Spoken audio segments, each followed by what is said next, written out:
Right, the time is 6:01 p.m. I'm calling to order a regular meeting of the City Council of the City of Sunset Valley, Texas for Tuesday, September 27th, 2022. And so we're going to begin with citizen public communication. I do have one resident who signed up, Miguel Huerta. If you want to go ahead and step up and make your comments, and then we'll take anybody else who wishes to speak afterwards.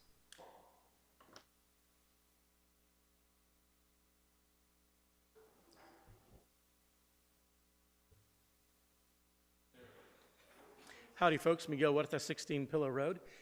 It's very rare for me to make an appearance here before the dais, but here I am, not sitting as a member of zoning, but as myself.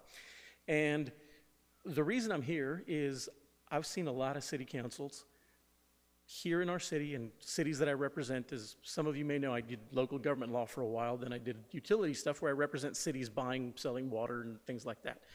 So I've seen a lot of city council people, I've seen a lot of staff people. And this city's been blessed with some good council members, some not so good council members, and some god-awful horrible ones. But here we are. However, I'm here to speak in support of Matt. I know that's not on the agenda for tonight, but in the mayor's report it says you guys are going to bring something up, and I'm looking forward to seeing that process roll out. In the time that I've served on zoning, I've seen Matt develop, mature, and become someone that's capable and very willing to take this job. I think he'd be an asset to the city. He is like a rookie quarterback, somebody that shows a lot of potential. Probably will make some mistakes. We have to overlook that. It's part of the growing process. However, I do think he's got a work ethic, and he's got the intelligence, and he's got the drive to learn and do. We should give him a chance. So I wanted to take the opportunity to be here tonight and let y'all know that as persnickety as I am on procedure and process and everything else like that, I support Matt. Thank you. And I am looking forward to the process rolling out. I know it's not tonight, but just would like to see the city go through that. Thank you. Sure. Thank you very much. At this time, anybody else who wishes to speak, please go ahead and step up to the microphone.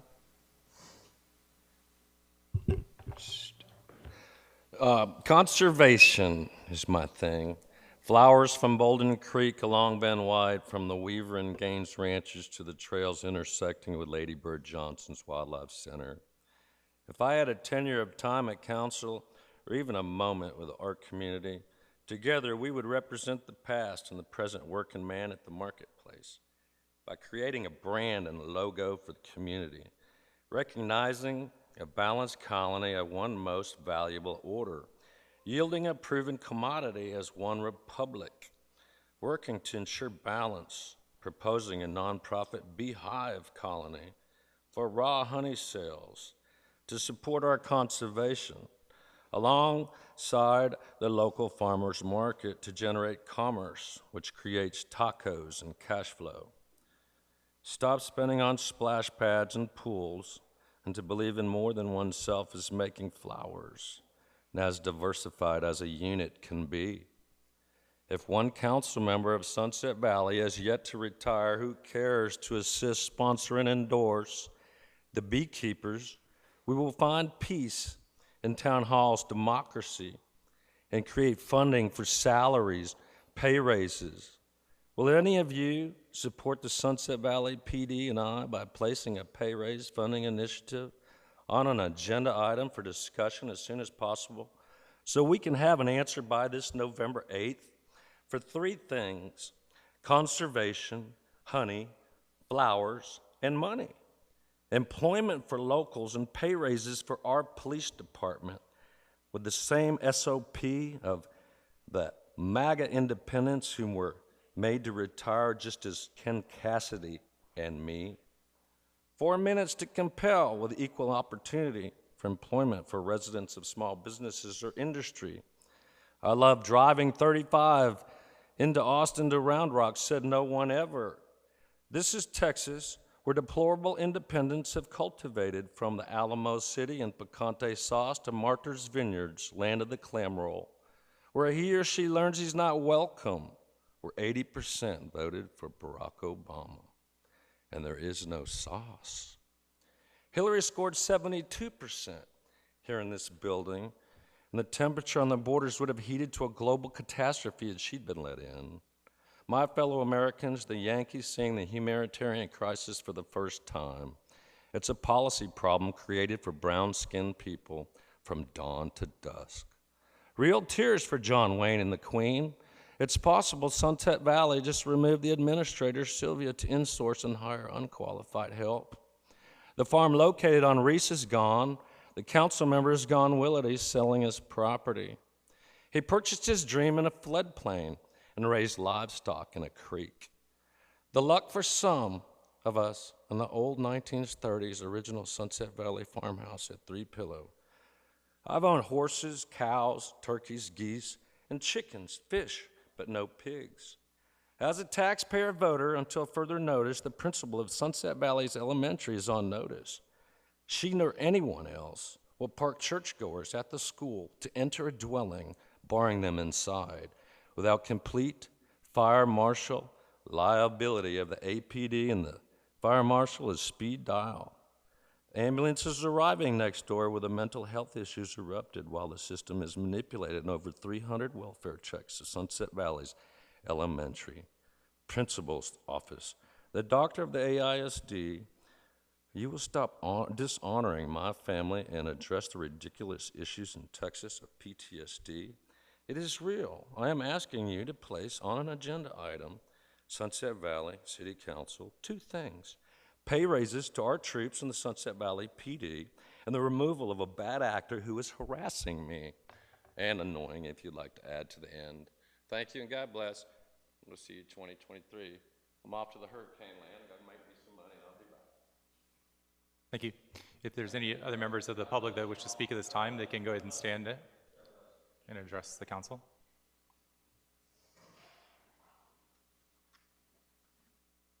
Burton Pearson, Pillow Road, 39.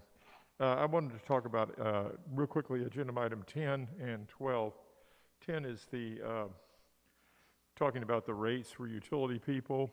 I want to speak up for people who are on fixed incomes here in Sunset Valley who maybe have dedicated their lives to public service and who therefore don't have large pensions or are not a lot of retirement savings. Every time something goes up, everything goes up. I mean, in this city, in this central Texas area here, everything is increasing now due to inflation, et cetera.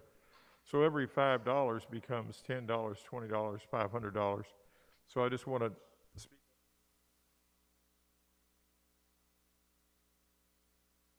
speak. Your mic accidentally got turned off halfway through. So.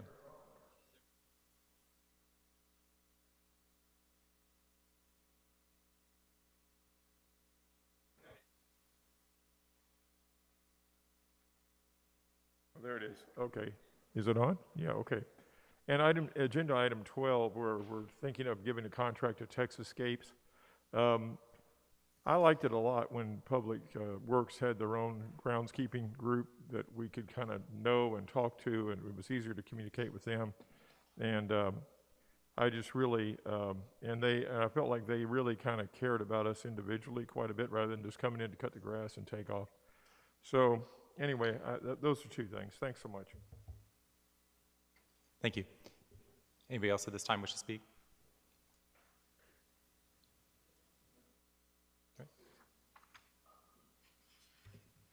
All right. We're going to move on to agenda item number 3, which is staff reports. So normally, council, we don't have detailed staff reports for our later meetings in the month.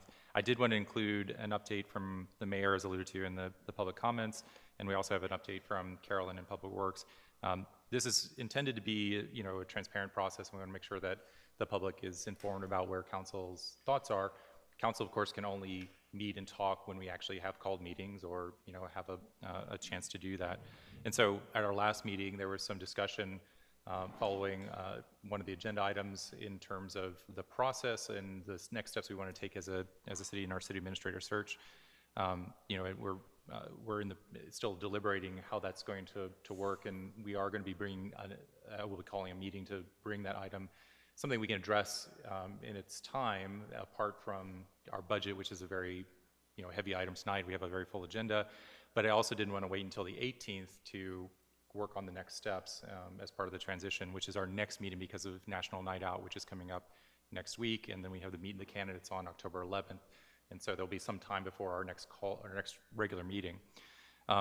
During that time, I want to make sure that we're not, you know, we're not taking steps that, you know, last time, I'll just put this in context. Last time when we went through this process, we did an executive search firm.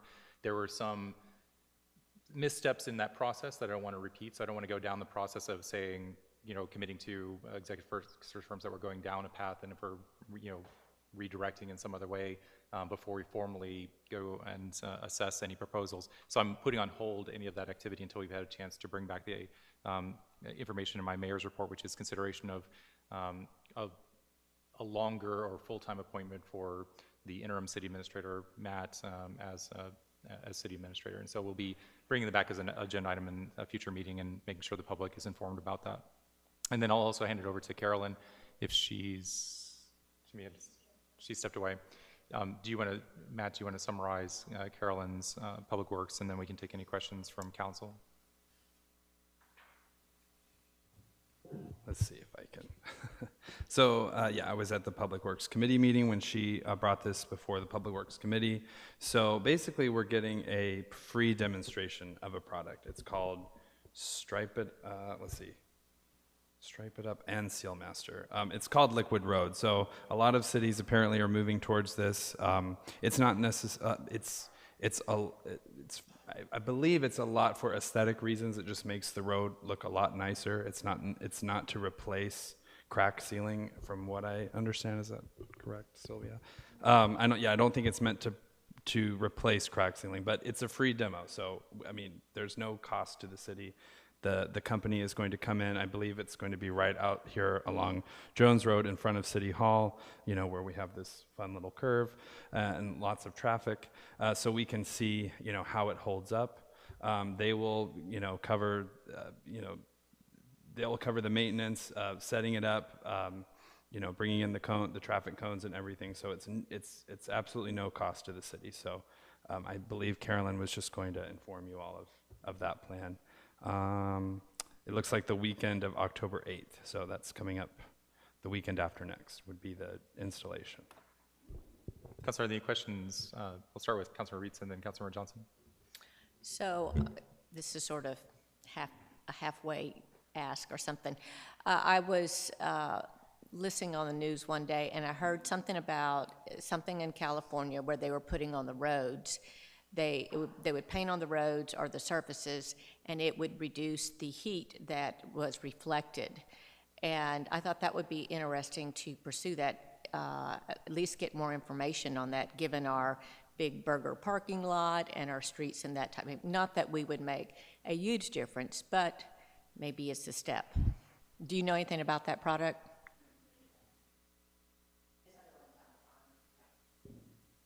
Sorry, I was helping a resident at the community garden. I've heard of, there's many different products that can be used. Some of them are made to, as you said, has a more reflectivity type aspect to it. Some of them are definitely made more of a sealant to seal the road to stop water infiltration. Some of them are UV protectant. So there's a lot of different products out there. So Sunset Valley hasn't really explored the use of many of those products in the past. So the product that's in the staff report is one that they come to us and say, hey, we'll show you how it works. And there's a lot of concern about how long it lasts, how it holds up, does it hold up to, you know, traffic, that kind of thing. So that's why we were like, okay, well, if we have a chance for a free demonstration on one of these products, maybe we can also get some demonstrations from some of the other products in the future to, you know, have some comparison about how they actually hold up over time and work. And so some of the products, it depends on, some of them have skid resistant factors that we have to consider. So some of them may work on the residential streets and maybe even something in Jones Road, but may not be an ideal product for Brody. So there's a lot of different factors we have to consider. So the product we're looking at here probably would not be able to be used on Brody, but it could be used on pretty much anything speed limits of Jones Road and less, which would be residential areas. So, but yeah, no, there's a lot of things we would like to explore and consider from a, you know, you've got your heat island, which you're referring to, as well as the, just the infiltration and the longevity of the road itself. So there's a couple things we want to kind of learn a bit more and get some demonstrations on how they will work in this area. That's great. Sounds like it's quite scientific, so I'm glad. Councilmember Johnson. Do we do like an environmental investigation into what this stuff is? You know, when they just put a product name on it, it can sometimes hide what the actual thing is. And I don't know anything about building roads, so Right. I would imagine what roads are currently made out of is not the most environmentally friendly stuff. But Right. do we look into that at all, or are we No, just we, saying, like, we do look at the different environmental factors on the different products. I know this product, they're doing demonstrations in San Marcos now, which is similar area with similar kind of environmental concerns, being over the aquifer. So I would say, yeah, we have been looking into some of the environmental things and how we don't want something like, what is it, coal tar or something that used to be used at one time that used to leach out a lot of byproducts, that we don't want that kind of issue here. So one of the other products we were looking at has already been approved by City of Austin, which has very stringent environmental standards. So we do look at all those factors before we want to put something on the road that could have a potential damaging impact. cool, thank you. Any other questions on any of the items in the staff report? All right. Council, on to our main item. We are going to be going to agenda item number 4, which is consider an act on approval of the proposed budget for fiscal year 2022-2023. So council staff, in coordination, or preparation for this item, one of the things that we've been talking about the last 2 meetings is potential amendments or adjustments to the budget as proposed. Some of these have been discussed as potentially being adopted in concurrent with our budget or amending our, included in our budget adoption. Some of these have also been discussed as potential modifications to our current budget in order to pay for things this year where we're expecting excess revenues as a result of increased sales tax beyond what was forecast at the beginning of the last budget year. So staff has prepared a spreadsheet which we're hoping is a useful tool for negotiating through or navigating through these parking lot items. It is broken out or sectioned by color coding on this sheet. So the yellow are things that affect our current budget, fiscally 21/22. Green are potential things that we might fund out of general funds proposed. Blue is hotel tax. Orange is potential revenue. And then the grays are things that we have not specifically looked at in detail because the council had not, decided to, or has not indicated that there's a strong consensus on where we go forward with those items or what funding there is. For those items, those are potential things that we can either address tonight as part of putting money aside if there is a need to begin, for example, investing in trails along in Upper Cougar Creek, and we want to make sure that there's money set aside for that. Or these could be retained as parking lot items to bring back at a future council meeting for consideration as a budget amendment once they've gone through further development and estimates to get a more concrete or realistic cost. So council, I'm going to hand it over to staff for any additional information that Kyle or Matt want to share with regards to what they put together with parking lot items, and then we can begin with questions from council. So Matt and Kyle. Sure. Thank you, Mayor and Council. So what we prepared, Kyle prepared a spreadsheet, and we took the basically the balance sheet of the the budget summary at a glance, which gives us all of the starting balances for fiscal year 22-23, and then expenses or revenues, expenses, and then how much we expect or we're budgeting to end the year, the ending balances. And so what we've done is grouped items in the parking lot. So as the mayor indicated, it's color-coded. So those first 2 items are in yellow and in the small sheet. Those would affect basically where we're starting the year. So one of those is an item that you all have actually already taken action on, which is payout of the Sylvia's vacation. The other is has been discussed in several meetings, which is bringing down the crime control balance to $75,000, which basically frees up money in the general fund because that money is going to be used for the PD operating budget. And then all the green items are general fund parking lot items, and they are all expenses. Also included is, if you look at item number 9, that is actually, while it's an expense, again, staff discussed this last time as proposing to pay that first quarter of the stipend. And again, this is the staff stipend to deal with inflation. This is not an increase in salary. This is a one-time fiscal year 22-23 stipend. It was to help offset the costs of inflation.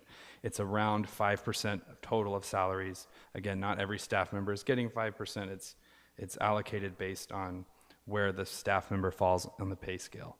So that money, that first quarter payment would actually be a fiscal year 21-22 expense, which is actually later on in the agenda in one of the budget amendments. But again, we just wanted to make sure that you understand that the action you're taking, how it's affecting the overall balance.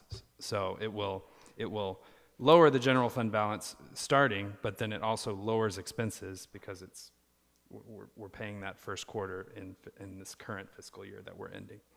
And so how we kind of imagined it is that you would take action as the items are grouped. So, if you're fine with the crime control, reducing that reserve to $75,000, that would be an action item. So that would take care of the yellow, because as we said, the city administrator payout was already approved via council action. This is just, allocating the numbers.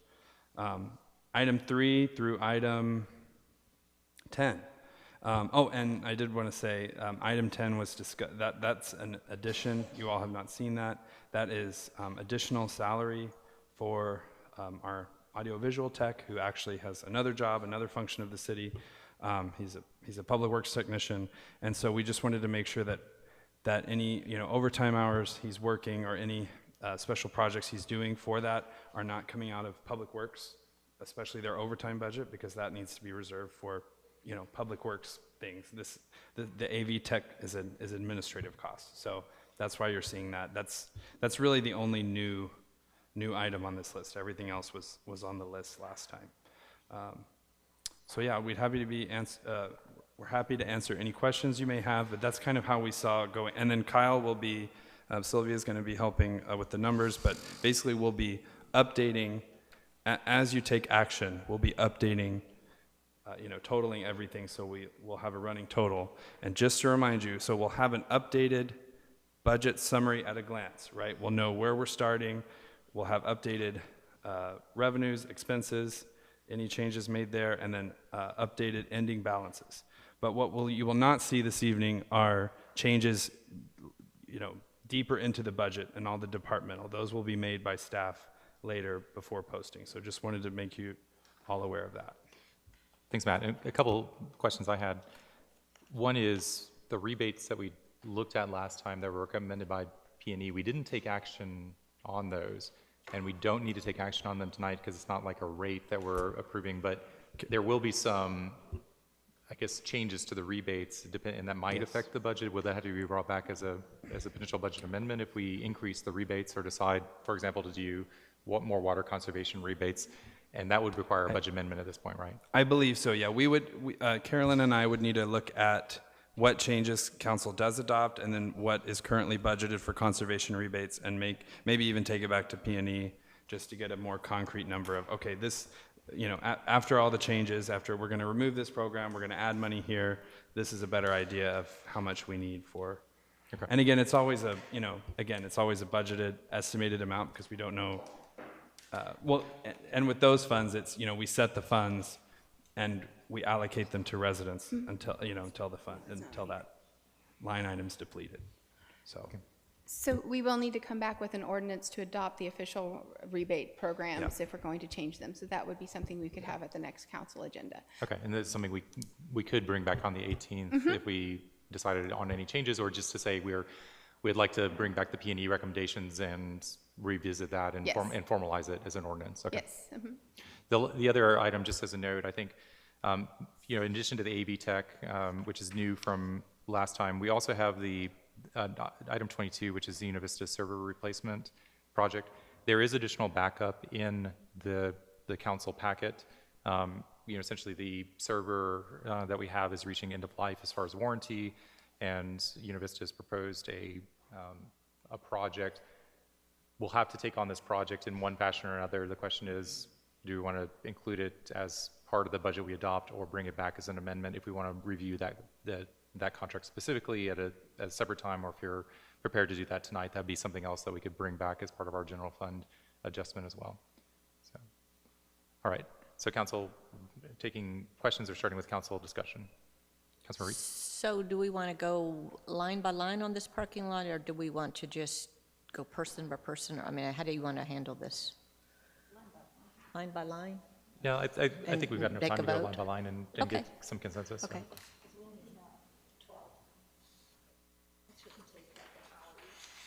Hopefully.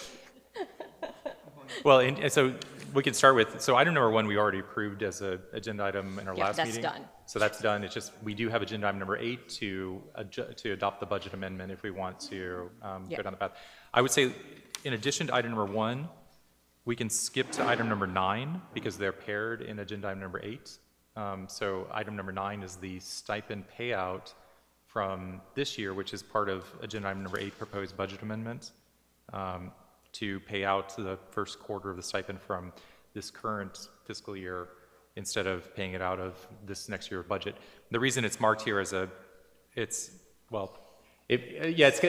would be coming out of this year's excess revenues and freeing up some revenue on our next year's budget is how it would essentially work out. So I would propose maybe if we want to talk about those two, item 9, since it's part of a later agenda item, and if we can agree with either modifications or changes, or if we're happy the way it is, then that'll make that item 8 a consent item. Councilor Rosengren? So you're saying let's talk about 1 and 9 together? Yes, All right, may I start? please. On 9, what I'm concerned there is if we take the staff stipend and we pay a quarter of the stipend in 2021/2022, it doesn't reflect our books correctly for 22-23, because the stipend is for the year 22-23 per that budget. So anybody who keeps books understands that you want the expense in the time period that it is being received. And I understand that that a lot of the paychecks will be going out around the first week in October. We would actually pay it out in this fiscal year. You would pay it out this fiscal year. Will it not make our, how would I say it? Because there's 4 payments. We're doing quarterly payments. You said we're paying it out of this fiscal year. So the payments would be... Not the whole amount, just a quarterly payment. Right. But then next year, we will only show 3 payments of stipend in a full year versus 4 payments. Correct. I know what you're saying, but I'm not liking that. I'm saying all 4 payments should be in the same year, so we go October 1 to September 30th of next year, and we know exactly what that was in that year, versus part of it in one year and part of it in another year. Okay? So what would be difficult to put all of it into 1 year budget? I mean, it's not difficult. It's just, again, I believe the way that the budget was, and this is, again, before we considered the excess revenues, I believe there was going to be a transfer from the general fund of from the general fund reserves of 14,000 to pay. Remember, we had it's not a balanced budget, right? Or that. Right. Yeah. Right. So, again, this is to try to just we have excess revenues, so it's to take care of that expense. Again, we know it's a fiscal year. And this will happen with projects sometimes too, right? You'll have a project that you pay for part of it in 1 year, right? So we know this expense, this staff stipend expense, which is not, not generally a part of, salaries. It's a special kind of a special stipend. So we're just choosing to pay 1 quarter out of excess revenues from this current fiscal year. I totally understand paying the vacation for the city administrator out of this year. I'm still having a tough time with 1/4 of the payments, and Sylvia's going to answer that, in this year, and then 3 of them in next year. So specifically what you stated, so that the expense is reflected in the year that it occurs. Correct. This is not a guaranteed payment for next year. And so part one of the rationale is so that you don't have what was appearing to be a negative general fund balance, because we were having to transfer from reserves to cover that salary stipend in about a $14,000 amount. So paying that from excess revenue in this year equals a $0. On top of that, you want to close your books on September 30 for this year. So if you pay it out of this year, it is going to be reflected in this year's audit. It is going to be reflected in the year closing out the book. So it's not a matter of matching A to A, because it's not a guaranteed stipend for next year. That's why the Budget and Finance Committee did it that way. They didn't want to make sure it was built in every single year. Next year, it may not be 4%. Next year, it might be 0% or 1 or 2%. So it's not really reflective in the year itself.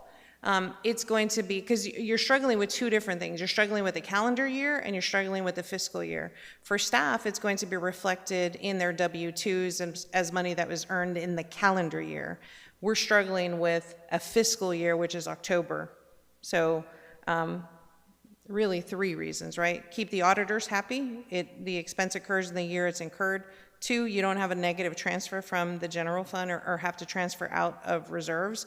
And 3, it's not a guaranteed payment anyway. So there's not really a whole lot to track, quote unquote. When you say it's not a guaranteed payment, what do you mean? If we approve it tonight, it's a guaranteed payment? It's a guaranteed payment for the fiscal year. Correct. But it is not a guaranteed payment after the fiscal year. Correct. The Budget and Finance Committee did not want to incorporate that into staff salaries and have a longevity, have a growing Correct. No, liability. I understand that, and I agree with that. But what I'm still having a tough time with is, if the paycheck doesn't happen until the end of October, because we don't start until October, and I think the first week within October is when we would be doing a paycheck for the employees. So that's when that expense would incur. By keeping it in October, it then reflects with our budget what our actuals are. We did a stipend that year, not three quarters of a stipend, 4 quarters of a stipend in that year, October to September. Then I guess really the bigger thing is that so you don't have a transfer from the general fund. Which if you do the crime control, you won't have a negative transfer from the general fund anyway. Right. There'll be sufficient Correct. in the general fund. So But- whether you want to do it September 30th or October 1, Right, half of one, sixth of another. So we could also increase, bear with me, increase our projected budgeted revenues, because we did in the Budget Committee, decrease it 5%. So we could increase it 2% to offset the higher expenses of the budget and the stipend. you And thus could. we I think you'd face the wrath of the Budget and Finance Committee because they went through all of the, I think we revisited revenues 3 times. My proposal, their proposal, we revisited the proposals, well, maybe 4 times, and revisited the proposals. So if you on the dais made a change to the revenue, you may face the wrath of your committee. But I understand we were conservative in revenues, and that's given the environment that we're in with rising interest rates and things like that. But Also, the committee didn't have the information we now have, which is the increase of revenues continuing through to August that we have on the books now. So they didn't have that information to work with. So either way, we would be taking from the reserves, whether we take it from the general fund reserves or extra surplus from 2021, or from the general fund reserves in 2022-23, if we don't have. Yep. Well, you wouldn't need to do that because of the move that you're making for the crime control is going to give you an excess of 174. 174. So yeah, and again, that was the main reason that I think staff proposed this on the 6th. And so now we're working with that more concrete number of 174,000 potentially added to the general fund. So really, I mean, yeah, I don't think this is something that, I don't, yeah, so if you think that it's accounting wise, and you're correct, it's a fiscal year 22-23 stipend, so paying it all in fiscal year 22-23 might make the, audit, potentially less explanation, right, why we did that. So I think that's something we could take out, item 9. Yeah, you can take it out. It's Because, a day. we're no longer, if you approve item 2, we're no longer going to need that transfer anyways. Yeah. Let's Mayor hear Pro from Tem and then Councilor Reitz. Yeah, let me understand that. In fiscal year 21-22, the city council approved some bonus, and you call it step something, that will be used in 22-23. This is Correct. how we came. So the fiscal year 21-22, in order to approve that, was that we assume that we will have money in reserves or in general fund reserves, then they will support this in 21-22 or in 22-23. So they approved this. So now they say they will pay the first, because will be quarterly. When they will pay that the first time? Which month? If it was approved the way it is presented tonight, it would have been paid September 30th.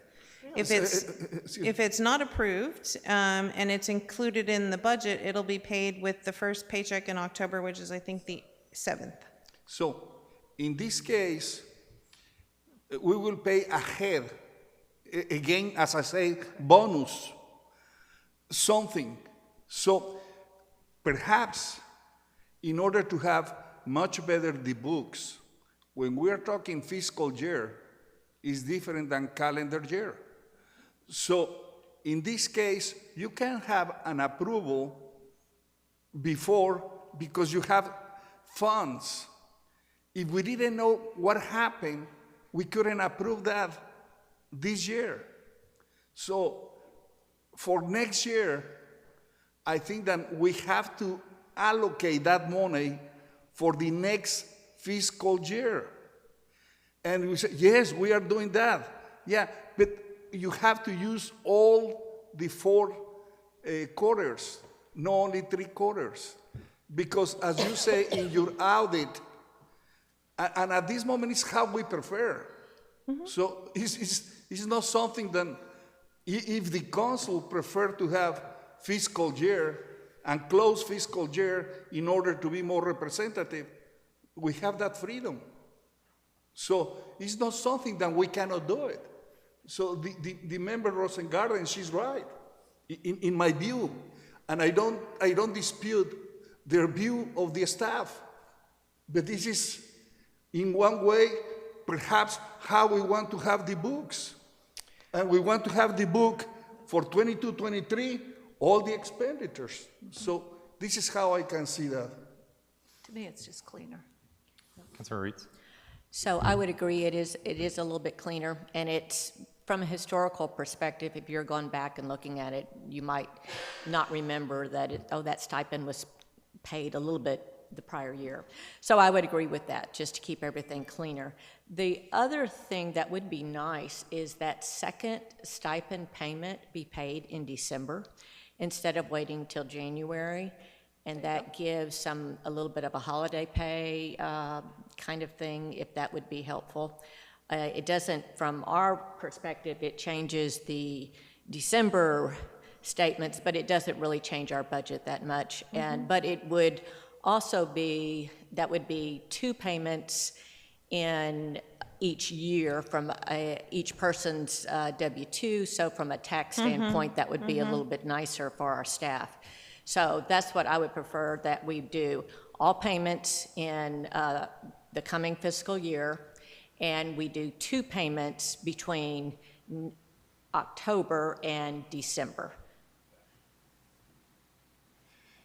So council, it sounds like there's support for not approving number 9, which will, just to keep in mind, when we get to agenda item number 8, we'll modify that budget amendment to only be the city administrator's vacation, because the amendment as it is includes the stipend payment.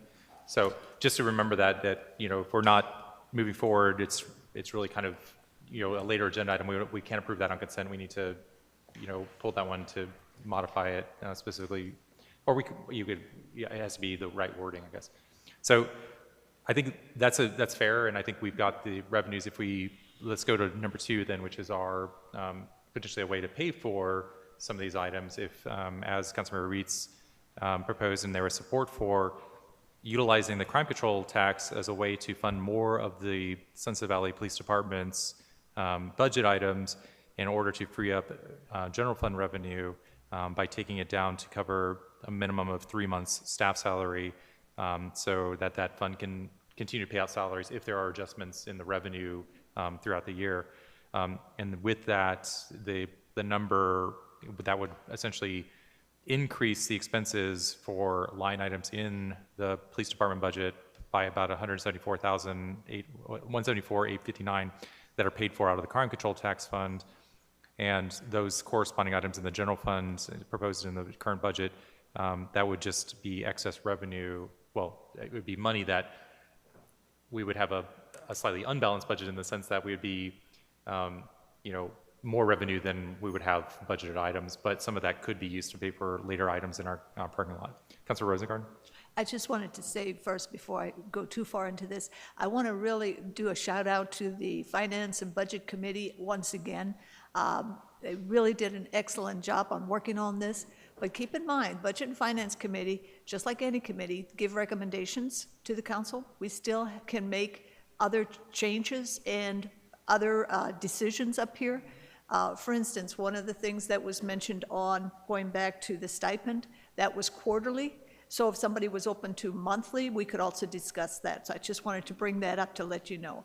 I'm fine with quarterly, and I like Councilmember Reed's idea of doing October and then December. I like that idea.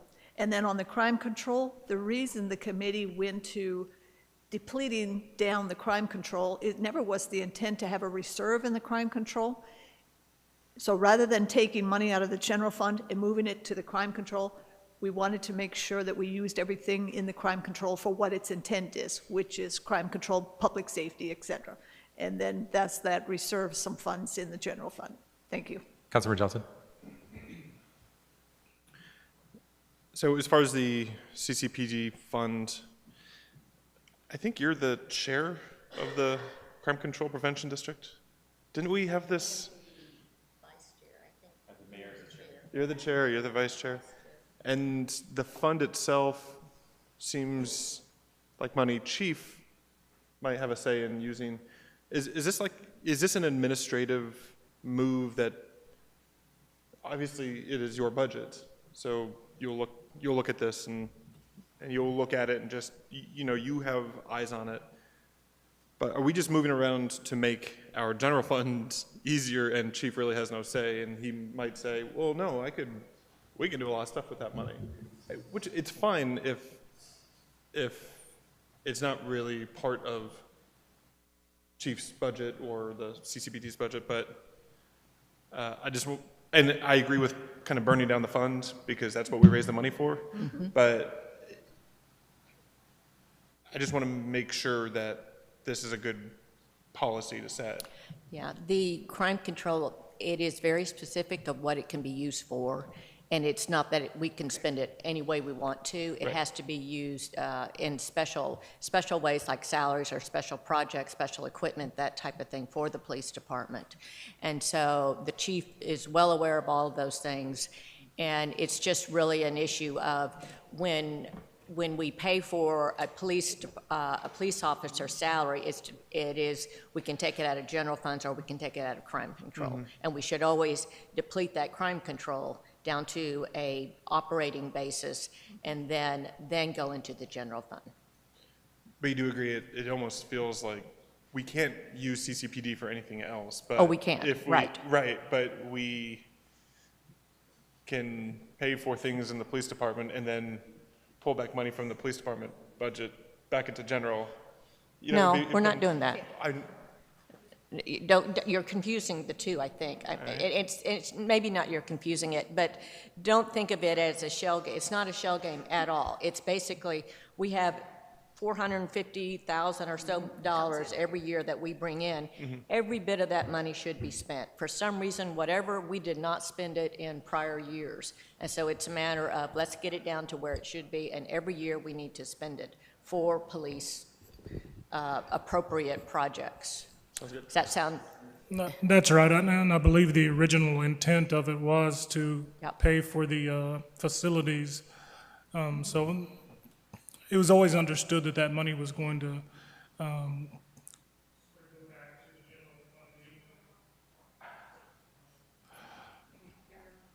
So, yeah, we had already built the facility, so we can't put it in there, but the purpose of it was to offset the general fund. And there's not any equipment that I can't get throughout the budget process, knowing that it comes from crime control funds. I take that into account whenever I'm thinking of whatever tools or equipment we need. And what your budget is and what the CCBD provides to our city budget, I think the percentage-wise, I mean, if we think about what the Crime Control Prevention District is, it definitely, it requires that much attention. oh, more And so. more so, yeah. So I'm totally fine with this. Yeah, yeah. So I didn't want to get too wrapped up, but Yeah. I just want to make sure that the people whose potentially money that is did get a say, and we heard you guys and Chief say it. Matt, and Sylvia, were you going to comment? I was just going to comment that, so this 174,000 that we're discussing, right? That this will be shown as a sort of a transfer, or it'll be going into PD, because since we're moving it out of the crime control reserves, we can't just do anything we want with it. It's going to be allocated to certain operational expenses of the PD budget, but that then frees up other monies in the general fund, because and PD is our, if you're looking at departmental budgets, it's our largest departmental budget expense within the general fund. Sylvia? The bigger concern is if you're not using it, then the residents want their tax low. Yeah. That's been the approval, right? So it is committed, it is used in a lot of municipalities to reduce the effect of public safety on the general fund, so it's appropriate. Mayor Pro Tem? Yeah, I think that we discussed a lot, that I remember at that time in the Finance Committee, and the first year was very difficult because we tried to allocate expenditures in order to cover almost $400,000. But at that time, we didn't know exactly. I was thinking at this moment in different way. What is that I am thinking? I think that you have revenues that they are in percent of sales. So if your revenues for sales, they are higher, so you will have more money.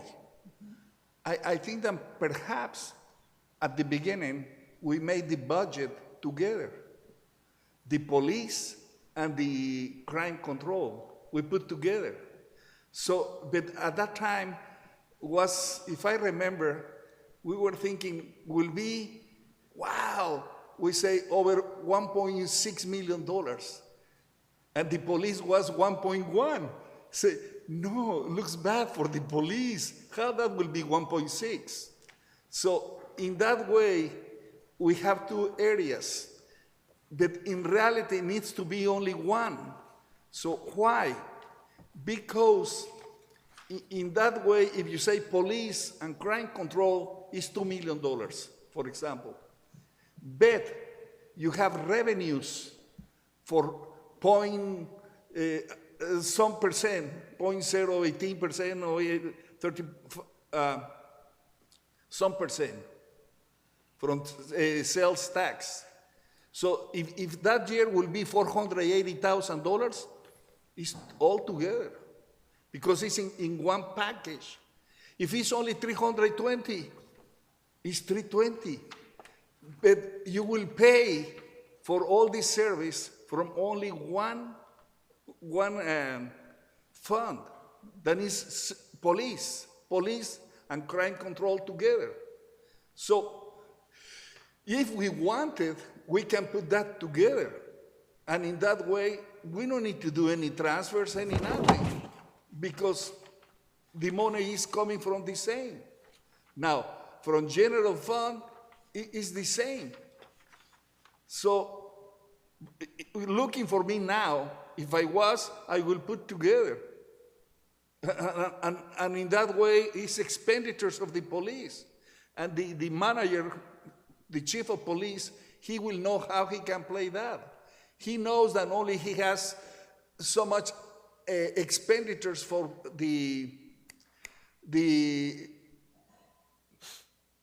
for this crime control. He knows where. So he can allocate that money.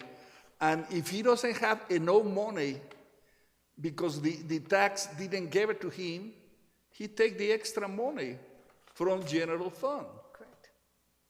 So, and in that way, we don't need to start fighting and nothing. So perhaps for next year, why we don't think in that way? Because at that time we made two budgets. One for crime and one for the police, and one together. And the problem that we found was that perhaps was bad looking for the people, because the police was growing too much in expenditures. So, and I think that was in 2017 when we made that. So think about that and for future. Thank you. Thank you. So one piece of question I have for how we can best proceed. So it sounds like we have consensus on, for example, Yes. number 2, parking lot item. Is it better to, as part of our motion to approve the budget, to do something like approve the budget with parking lot items, as amended with parking lot items 2, 4, 5, 6, all at once, rather than doing it kind of a vote on each of these? Is that? I mean, if you all want to, if you all want to, we kind of saw it as working in groups with separate motions, but if you want to all kind of approach it as a consensus level and go through, just minding the time, I think that would be fine. So incorporating into the motion with parking lot, with funding, or sometimes it's not funding, or with, the recommendation. As adjusted, or recommendation for the parking lot items, 2, including 2, parking 4. lot 9. Okay.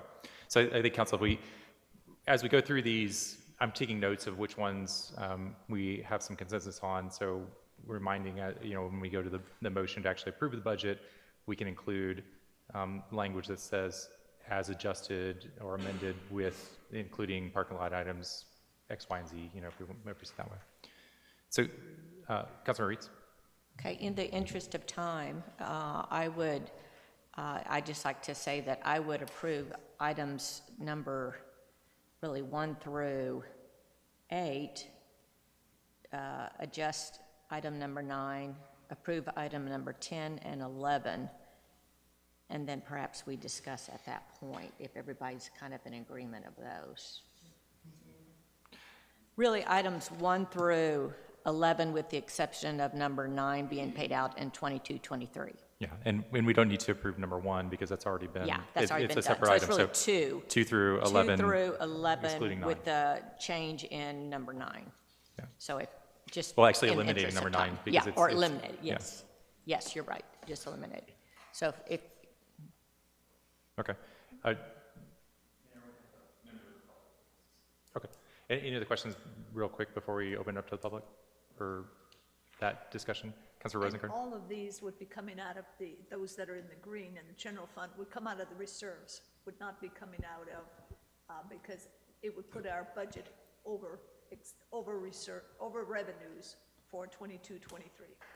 Is that correct? None of them have been allocated in the budget as of this time. Correct. None were allocated in the budget, but then with grouping that with number 2, then you're actually, the general fund will actually be healthier because, Healthier, yes. because I don't believe those, all of the green equal, 174. Yep. Yeah, 100, and really, really the 28,000's already been included, so it's the green minus 28 to. Yeah. Well, don't include 11 because that's hotel occupancy tax. So we've got 6,000.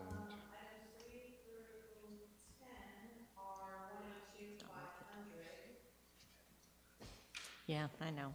If you want to make a statement, yeah.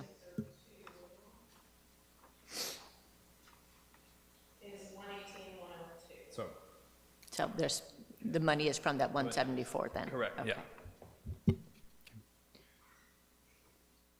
You were going to say something?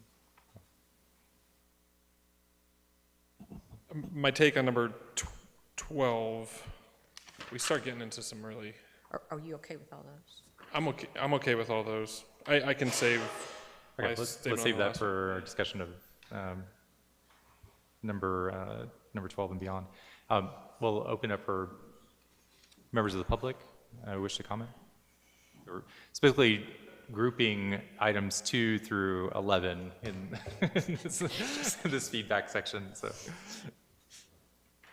Thank you. I didn't mean to interrupt, but I wanted to make one quick minor point on item number 2, which I think in the notes here, the language is a little unfortunate and could be sorry, is this Item not on? number what? I couldn't hear that. Sorry, item number 2, in the notes, this is a minor point. I fully agree with what you're proposing here, but the language, I think, is open to misinterpretation here, where you say you're going to free up $175,000 to the general fund and fund the subsidy in FY23, and that's not what you're doing, right? You're freeing up $175,000 to go to police salaries and other public safety items. No, it's Okay. correct. Because money, revenues come in and go directly to the general fund. Revenues come in and go directly to the crime control Right. fund. And then when we spend this down, we don't have to use as much general fund to pay for the police department. No, but what I'm saying is your language implies that you're taking that money and spending and using it to cover subsidies. yeah, which of course you can't I think do. that was, No, we're not and doing I think that was my language, the subsidy, but it was intended to be stipend because there was the 14K. Right. That's where the language is incorrect in how I wrote it down. And I think that's. I just don't want anyone else to read that and misinterpret what you're Yeah. doing Yeah, here. It's a very good point. that It was, as originally written, it was intended to be that 14K stipend that we were deficit, and now we're sort of past that with. Right. Yeah, so. Yeah, because someone's going to look at it and say, well, you can only use crime control money to pay for crime control items. Not subsidies at all. Okay. Yeah, good, but thank you for clarifying that to the members of the So all we public. have to do is get rid of those last few words. Yeah, Yeah. that needs to come off. Just scratch that off. All right. Okay. Any other comments on Thank you. grouping, or the group of items 2 through 11? Councilman Rosengard? I have consensus on what Councilmember Reed said. I would be willing to approve 3, 4, 5, 6, 7, 8, and 10 with general fund. Okay. All right, so item number 11, Sunset Valley Farmers Market Hot Fund support. So this is, it would come out of hot funds, not general funds. And this is, I think, raised at our last council meeting as a late addition to the request from the SFC in line with what they've requested before to support marketing efforts for the farmers market. And again, it would have a small amount of impact to our estimated revenue or fund balance at the end of the year for that hot fund, which is a restricted fund. It can only be spent on certain items, one of them being, the traditional heads and beds, but also we've in the past supported the farmers market with marketing efforts as well. Councilman Rosengard? Okay, I understand that we're a city that wants our farmers market. Totally understand that. But I do not understand when they don't keep following the rules. I went to the farmers market this Saturday. There was no mention on any of their boards that Sunset Valley sponsors them or that the Holiday Inn sponsors them. Now, is it only that they have to put that in their advertising and not on their boards? because they did mention on their boards that Whole Foods Market sponsors them, but no mention of us. So or- the thing about the physical boards, one, the city was supposed to provide them a sign that we never did. So that's on the city's bad. And then that was specifically for when the Hot Fund took a big hit for COVID. And so we decided to fund them with the general fund. And so there was a resident at the time that was had some things wanted in that contract. And so those were in. And that was more about the physical advertising at the market. Now, what they use these hot funds for generally is, and of course, we would have to come back with a contract, council members. So this would be allocating the funds, but we would come back with a contract where we would invite SFC, and there's where we could go through and we could say, okay, if we're funding this to you, we want you to put on your ads, on Facebook or whatever, that it's sponsored by Sunset Valley. And if we want them to have physical, I think that's something that we could negotiate with them in the contract. So that would come back for action on a later date. So I would approve the 25.5 with the condition that we buy 2 boards that have Sunset Valley name on it and the Holiday Inn Sunset Valley, Sunset Valley Holiday Inn sponsored. Okay. Out of the 25.5, no additional funds, but out of the 25.5, that they get 2 boards paid for out of that amount to market. Gotcha. Okay. So if this gets approved, and it's sounding like there might be some consensus, at a later date, hopefully by the 18th, we'll have that contract. SFC can be here, and that can be. So that's not in addition to, that's a part of the 25.5 that will be, giving them updated signage with our new logo and all that they put out weekly at the market. Okay. Any other, Councilmember Johnson? The 25.5, we were given an itemized list of what they would spend that money on.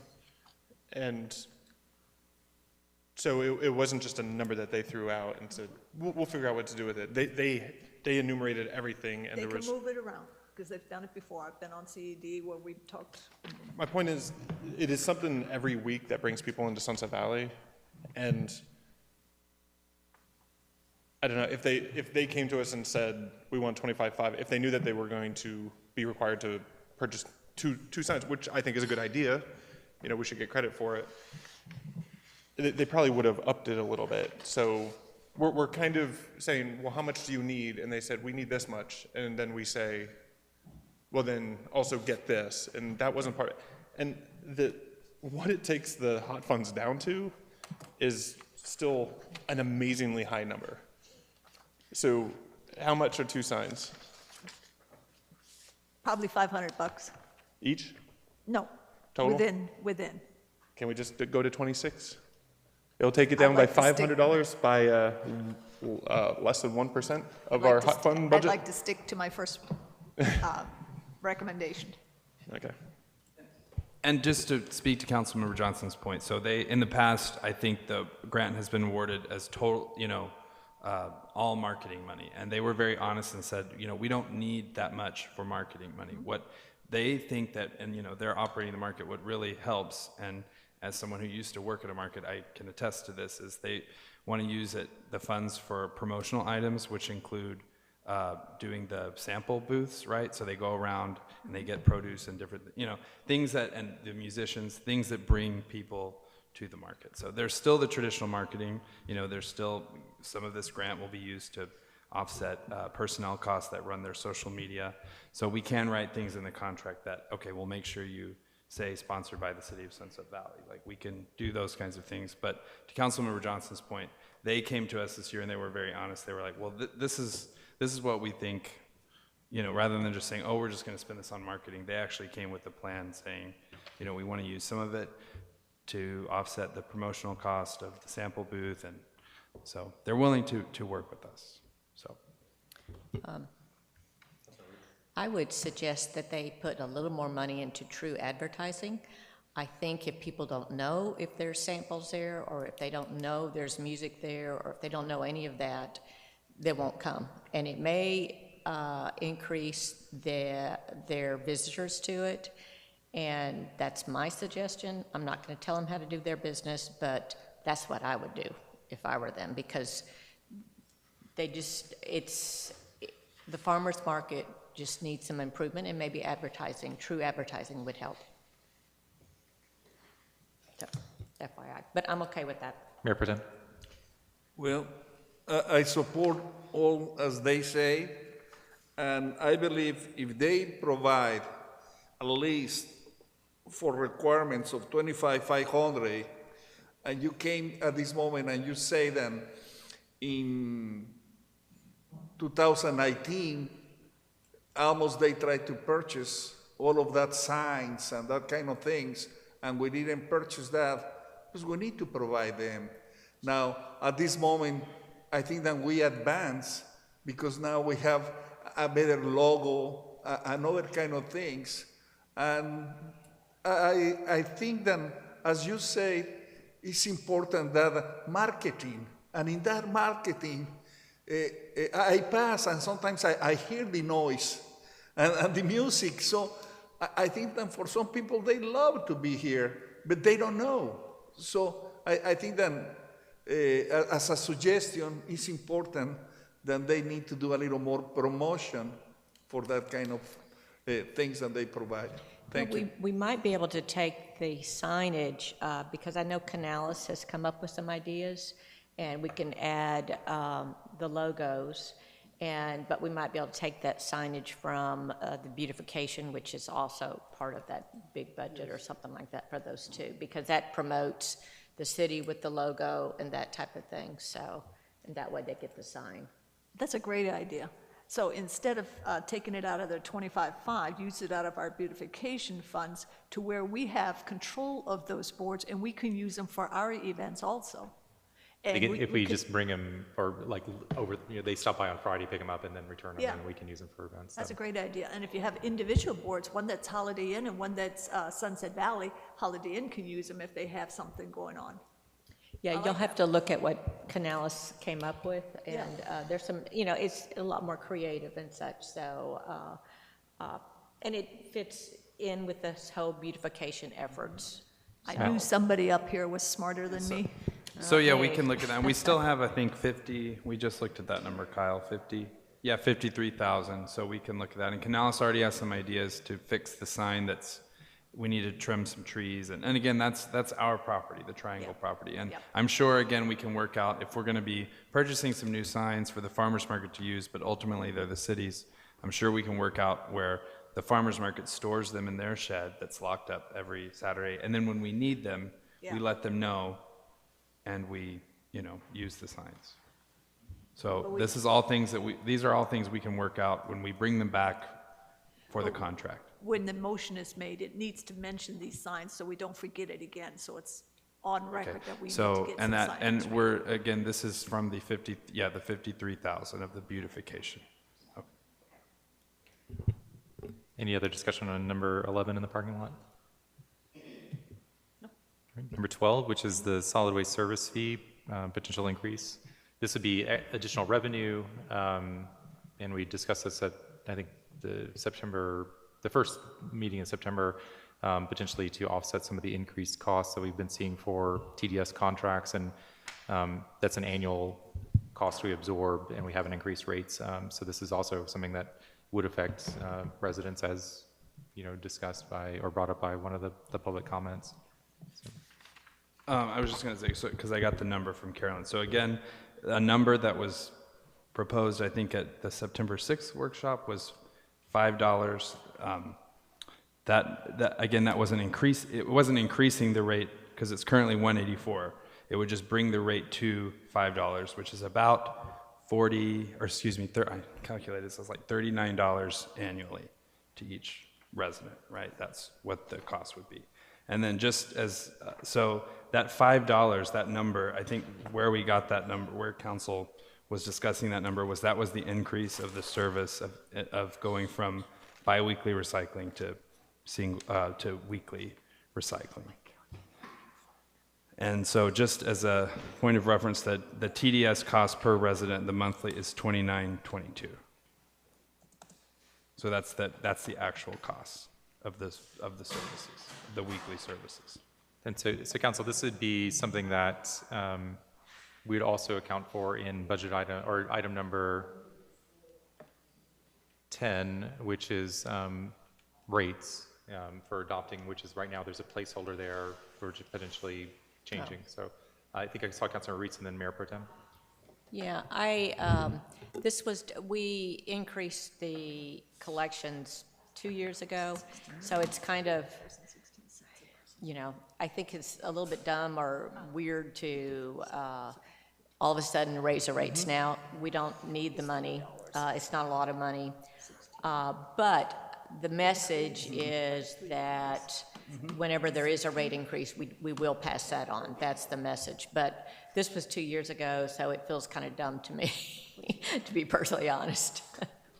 So just to comment on that, we could build in and pass along the rate increases like we've been doing for going forward, right? So we know, for example, every year there's a 3% escalation in the TDS contract. I think Is it's that right? 4. 4%? Yeah. I mean, so we could peg the rate to the escalated amount, and when there is a change in service, so that 184 would be, 190, for the next, however we incorporate that, just so there's at least an awareness that costs are okay with escalating, right? that, The because- 184 is really just a static number that never changes, but our costs increase, right? So that's part Yeah, of the messaging too. I'm actually okay with that because I think a prior council made the decision that any rate increase would be passed along. Now, they may have been just referring to water, but I don't know. I wasn't on that council, and so that was the impression I got. And so that would be, that would be an increase, that 3% or whatever. Tiny, but it's. It's yeah. tiny, but it does, it's, the message is, and that's really needs to be clear. I know it's not a lot of money, but at some point it might be if we get this new water rate that, wow, so. Yeah. Yeah. Sorry, Mayor Pro Tem and then Councilor. Yeah. Well, again, We've been increased 3% this year. there you go. almost everybody that we are sitting here, when we start talking with the public, we say that we don't want to remove subsidies or transfers, but mainly subsidies. So it was something that was not a promise, but was a feeling to the public. And in reality, as long that we have a good revenue, extra money, we try to use that for everything, for everybody, for the benefit of everybody. So we were looking that in utilities we use a lot. And here, each year, everybody tried to go in one way or another. I think that we made a mistake when they didn't change that every year, because perhaps the water didn't raise, but the solid waste was going so fast, and we never made that adjustment. So it's very difficult, because if somebody called Public Works, they say, well, administration, how much percent in reality they increase? And they say 4%. So at this moment I pay $1.84, but 4% I will pay $1.91. You won't notice. So 0.07 cents per month. So that means that at this moment, perhaps we open just a little the window, and the window that will be hard to change will be very difficult when you say $10 per month. But when you say this logical 4%, is not so bad. So I approve the 4%. If I have to do that, I don't approve any raises. Okay, I discussed now at this moment that it's not a bad idea. The 4% that is the real, or what is it? So the increase between what city currently pays and what they will be paying for rates is $1.12. So that is 4% the total cost of the TDS rate, not 4% of $1.84. It'd be 4% the cost of what the TDS rate goes up. So that would bring the total rate to $2.96. Thank you. No brainer. It's a total of $13.44 annually. I'm sorry.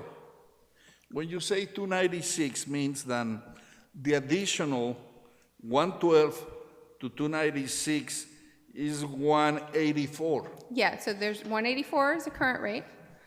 The 4% increase that we are getting from TDS is $1.12 per resident.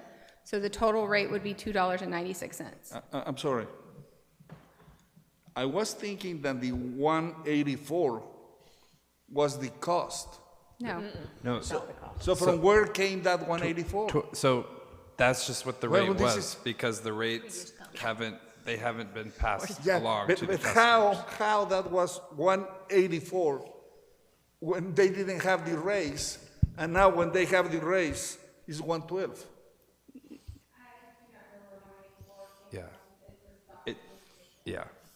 So, because we need to be careful. This is why we need to be careful, because we are not talking a lot of money, but we are talking some words and something that is. If at this moment they say, instead of 184, it's 296, and we found some justification, and this is why no. And that will be slowly, but with basis. So I support that. Okay. We all good? Any further discussion on that? It sounds like I'm good with that. Councilman Johnson. So we're talking about taking it to where? 296. 296. 296. And building in the 4%, like we should have done when we upped the service? Well, 2 years No. ago, we should have, but we Yeah, it's this too is just late. the increase for this year. Yeah.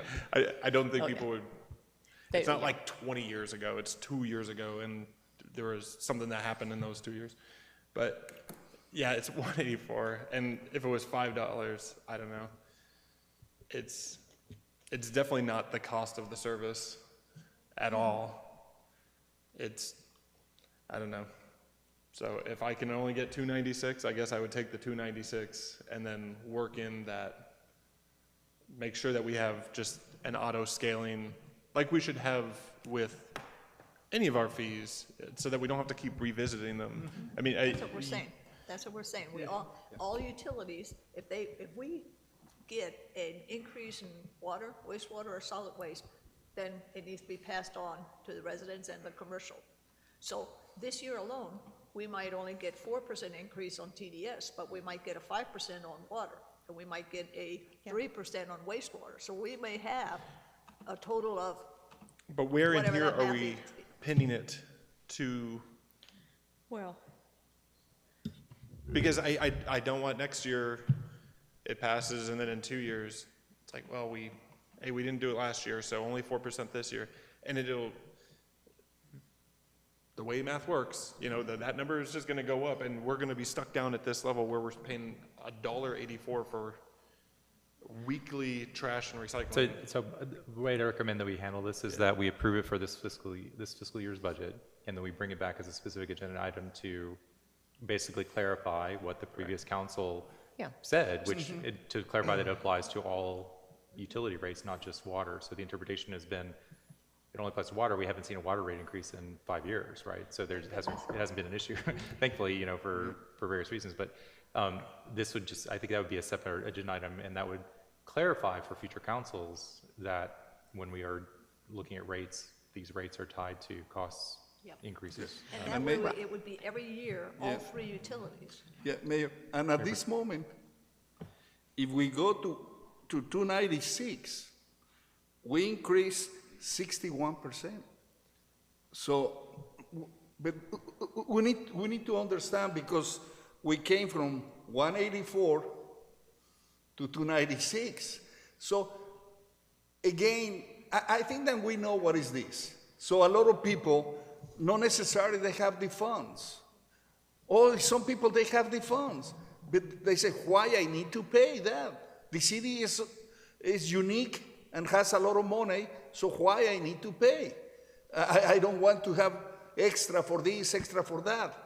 So, but we have to be little by little more realistic. And if at this moment we gain just a little, first we discuss. Before was a taboo. Right. Now we discuss, and we are realistic. I am leaving, but next year you will discuss that perhaps deeply. And every year, etc. So this is maybe. Yeah, I think this would be a great newsletter article to explain why there is an increase.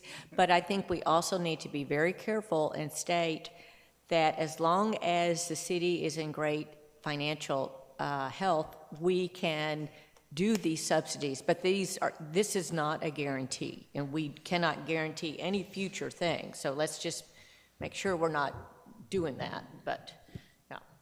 Councilmember Johnson. And what do we do to ensure that the second bins are not subsidized? And that is in, is it in code or not? In Yeah, code? Yeah, it's that cost is Directly in our proposed. rates, and that's what TDS costs for that second bid. Okay. So that is posted with the rates. I'm a big believer in you subsidize behavior that you want to support, and you tax behavior that you want to kind of curb. I would even be favor in that second box being a little higher, keeping in mind, I don't know if we're allowed to do that. The view on that, not now, but something Sylvia told me a long time ago is that, or who was that? I think it was Sylvia, that water is a revenue source for most municipalities. That is a way for them to, and for us, it is this huge amount of our budget. But if we're looking for ways to say, this is what we believe in, and we're not just taking that money and then putting it in our pocket, we are somewhere down on this list saying, hey, why don't y'all go out and get some water collection systems? That's a great trade-off. Just, hey, you're using a lot of water, jack it up. And you know what? You don't use a lot of water, you want to use rainwater, we're going to pay for it. And that's a good use of the money, I feel. 196, fine. One day those secondary boxes, because 296, sorry. Yes, $1 more. It's not just solid waste, it's Yeah. water, And- wastewater, and solid waste. and- And Austin is talking about coming in with an increase. So we're gonna get an increase on water, we may get an increase on wastewater, and we've got an increase coming on solid waste. So it's not just a $5 or a $3 in some sense. It's across the board. It's one of these news flashes, things cost more money than they used to. So I don't, $1.84. That's why I have an arrow pointing to it, because solid waste 184, I thought it must have been something else. Surely trash does not cost 184 a month. But yes, it does, actually. Council had a supportive budget and finance committee to do that, but then we were also right in the midst of COVID. Literally, that first year was COVID, so that's why it didn't happen. But from a broader perspective, you're looking at an opportunity cost. What are you foregoing by subsidizing those things? And I think this is, as council, you mentioned, this is an item to bring back. We've got a lot more work to do. We've got to pass the budget, but Sylvia, in wrapping up, she did some great work with Carolyn, and I have yet to give this to you, but we basically have some comparison bills, and I think these are going to be really great for you all to see. We've got an example of a resident with a pool, a resident without a pool, and a commercial bill, and you can see the delta in all of them of, okay, what did that actually cost us, from the city of Austin for the water. It's got the, the trash rate, so you can see the TDS cost, so you can see the delta of the subsidies of the three, examples of bills. So I think, and I'll be getting that information to you.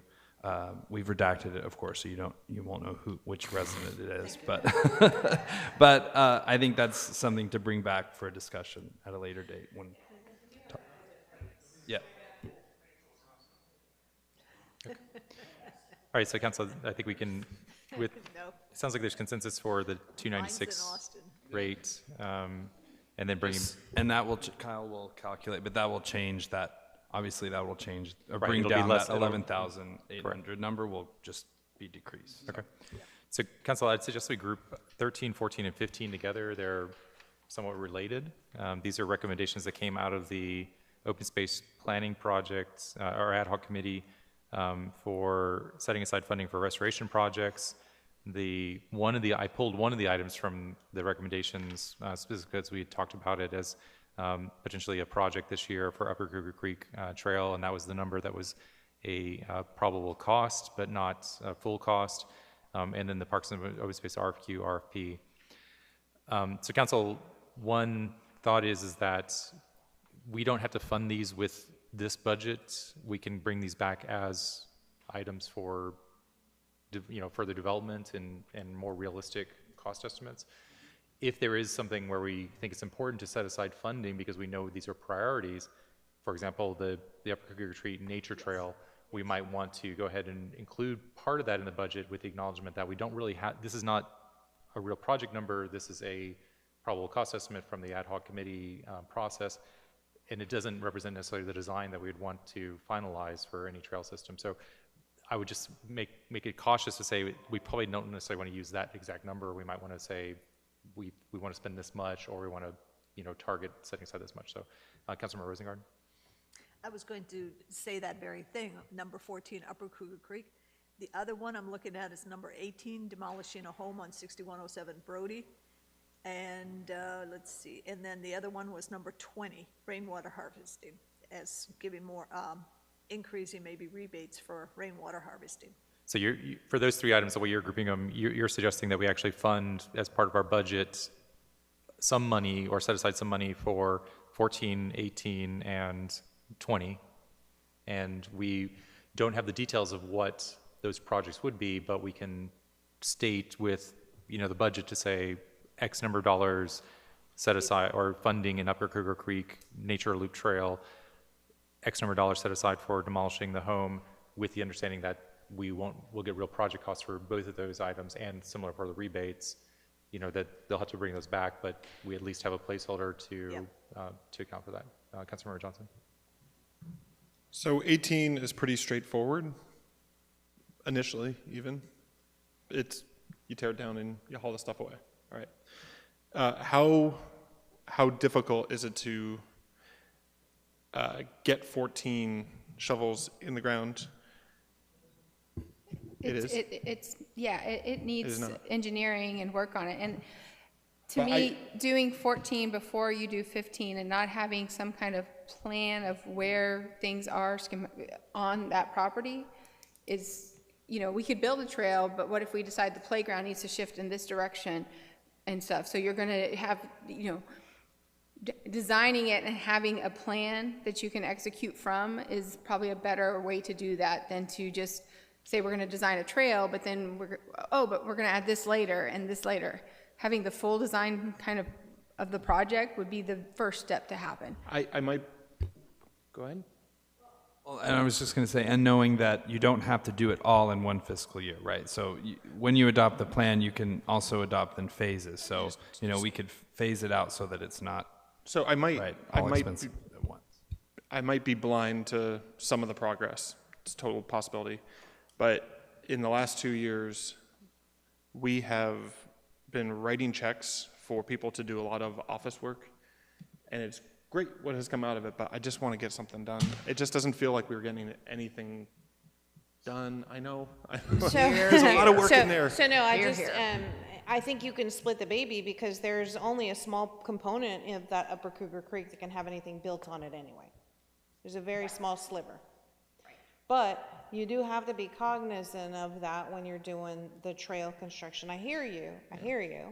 And again, maybe splitting the baby is you are actually maybe just mowing it down in the beginning and actually putting up the signage and stuff, but not actually doing like the granite concrete, the stabilized concrete, that kind of stuff. So you've made a step, there's some progress, people can see signs, but it's not such a giant incremental jump that you can't back off and amend it without like super changes. Yeah, I'd be in favor of kind of a progressive Yeah. approach to it where we do one thing and people say, this is Knocking down cool, the then we spend more, grass. then we spend more, and it might increase the total cost of Yeah. it by 10%, but at least we're getting something Knocking out. down the grass, creating a visual trail and some signage that if you need to move it, that's cool. But when you start moving into like stabilized concrete sand to give that granite a bedding, and then you gotta come with the dozer and pull that all back up when you reconfigure your trails, like that's, you know, but my suggestion would be you have only a small space where you can build, make sure that your trails are gonna line it, but first kind of knock the grass down,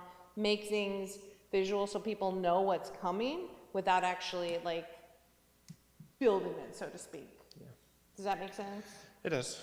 Yeah, I would agree with that. I think it's, I think we need to make some progress, though, clear progress. And as you said, there's only a small little portion where we can actually put something there. And so, so I do think we could, you know, and maybe part of that 222,000 includes another 25,000 of a consultant to draw out the plan and some possible spots for playground could go here, or playground could go here, or whatever could go here, and that type of thing. And we.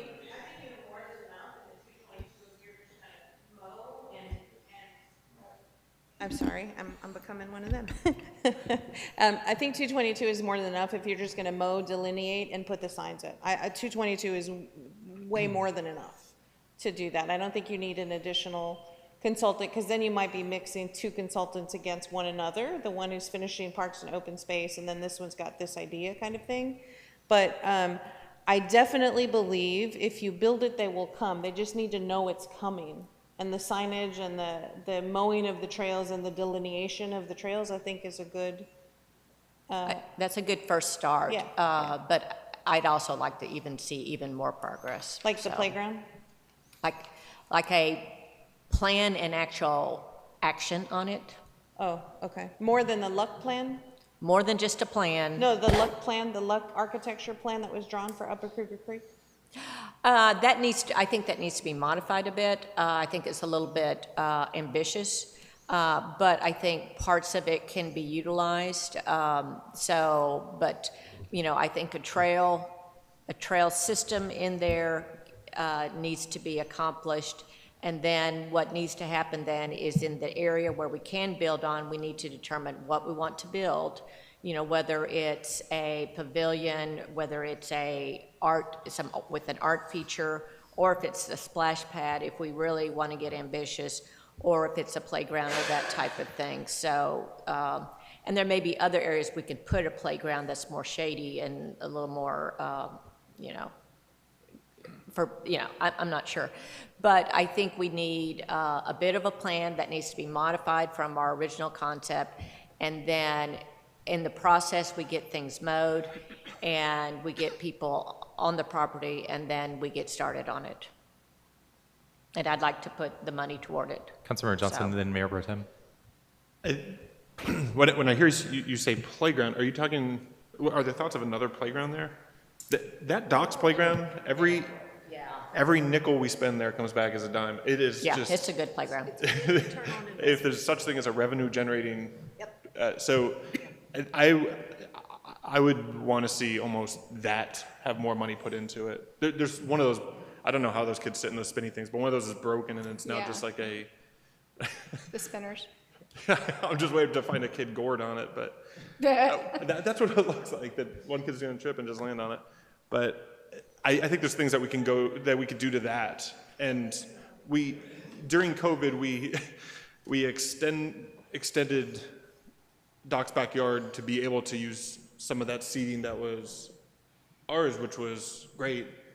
I think if you added 10 more outdoor tables, they run up against staffing issues, but they'd be able to fill it and have maybe our seating is on the other side where people can still use the playground without feeling like they're taken away from the Doc's seating.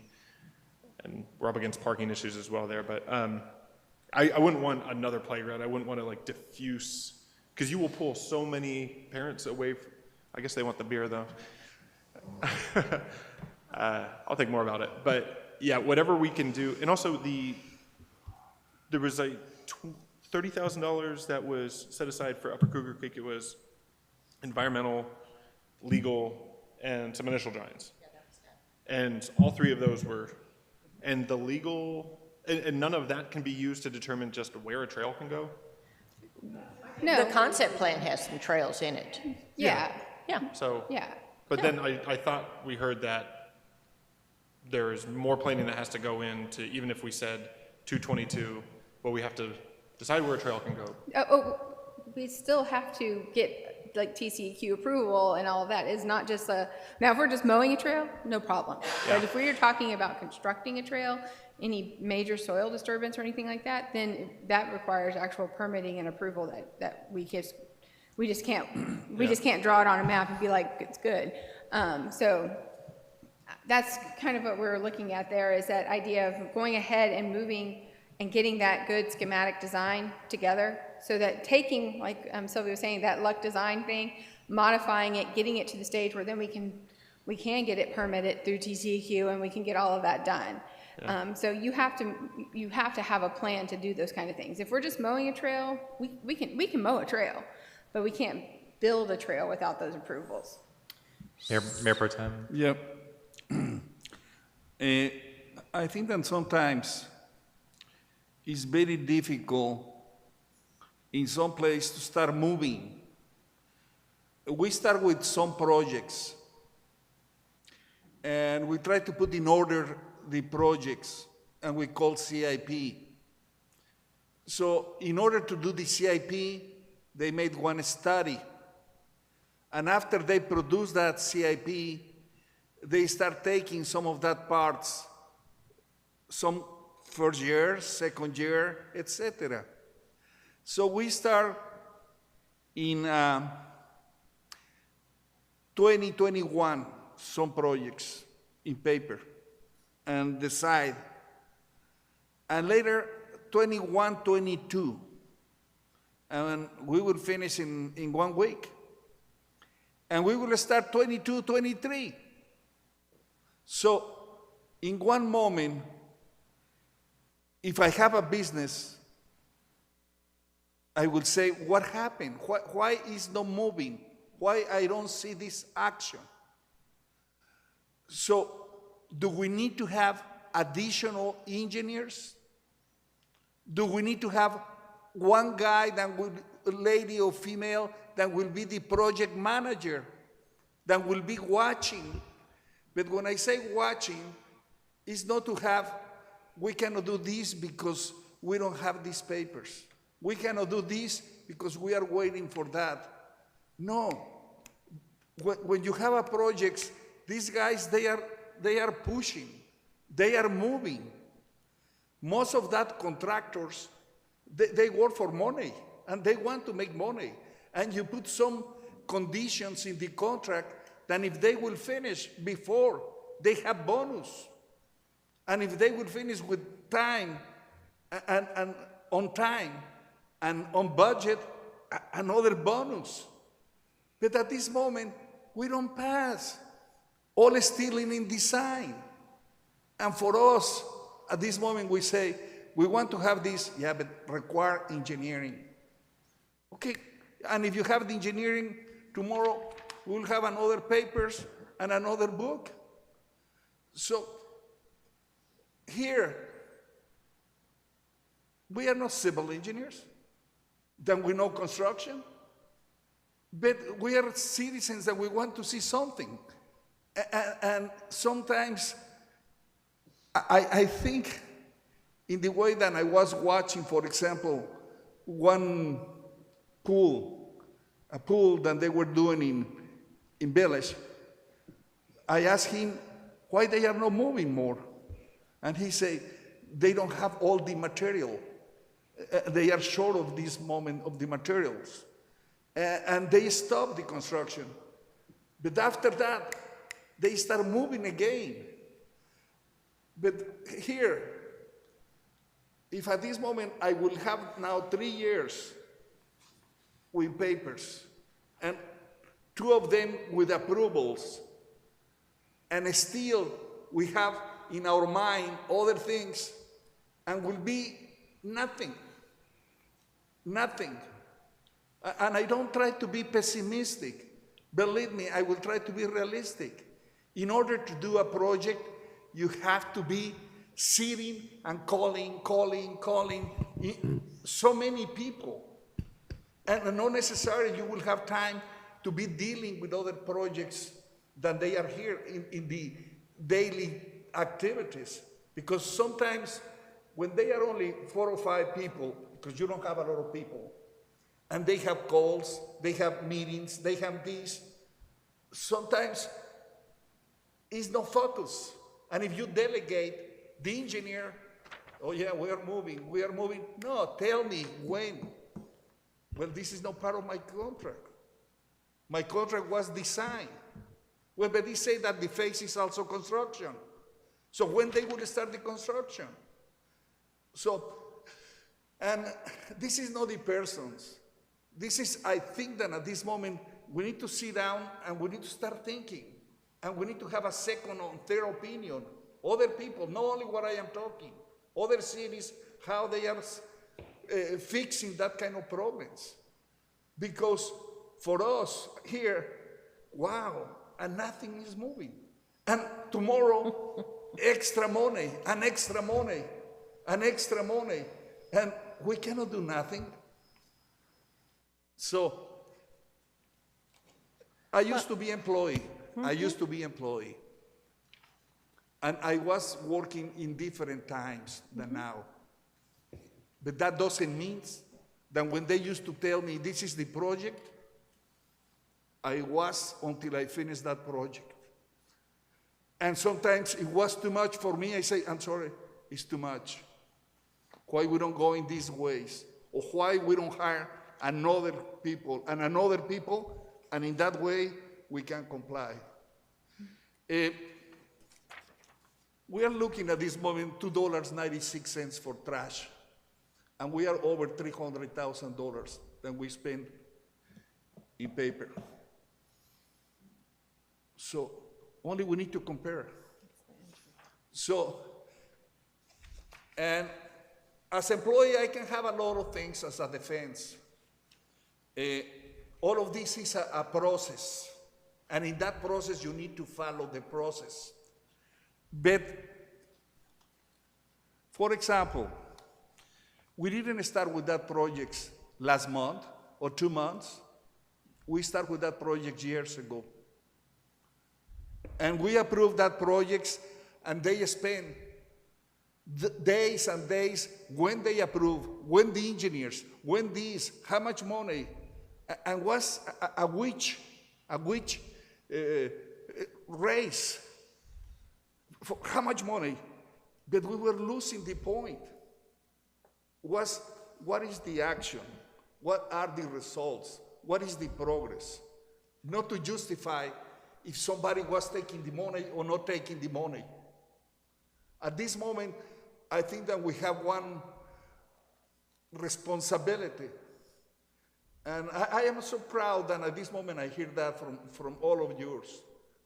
The words was, we have the plans, but we don't have the actions. And what is the progress?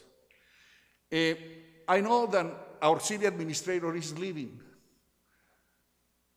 And I don't want that will be justification for this or for that. The fact is, this is a problem. And we need to find in future solutions.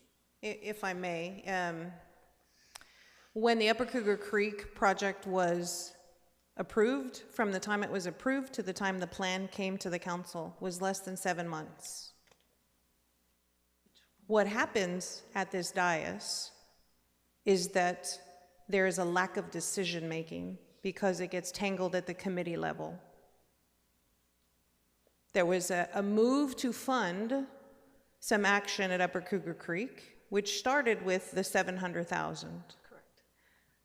But because there was action at the committee level and some concerned citizens, that action quickly turned into not to fund Upper Cougar Creek. It quickly turned into let's put it in a pot and let's hold it for beautification and or other things. Correct. The same can be said for the uplands. The same can be said for a number of projects in this city.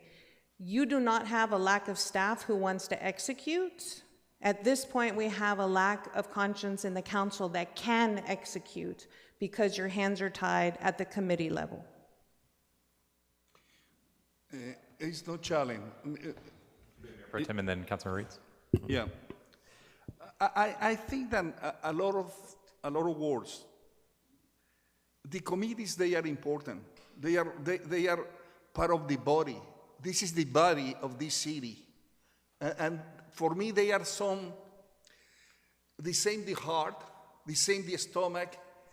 This is some apparatus that is important how that is working. But always is the council. It's not only the committees.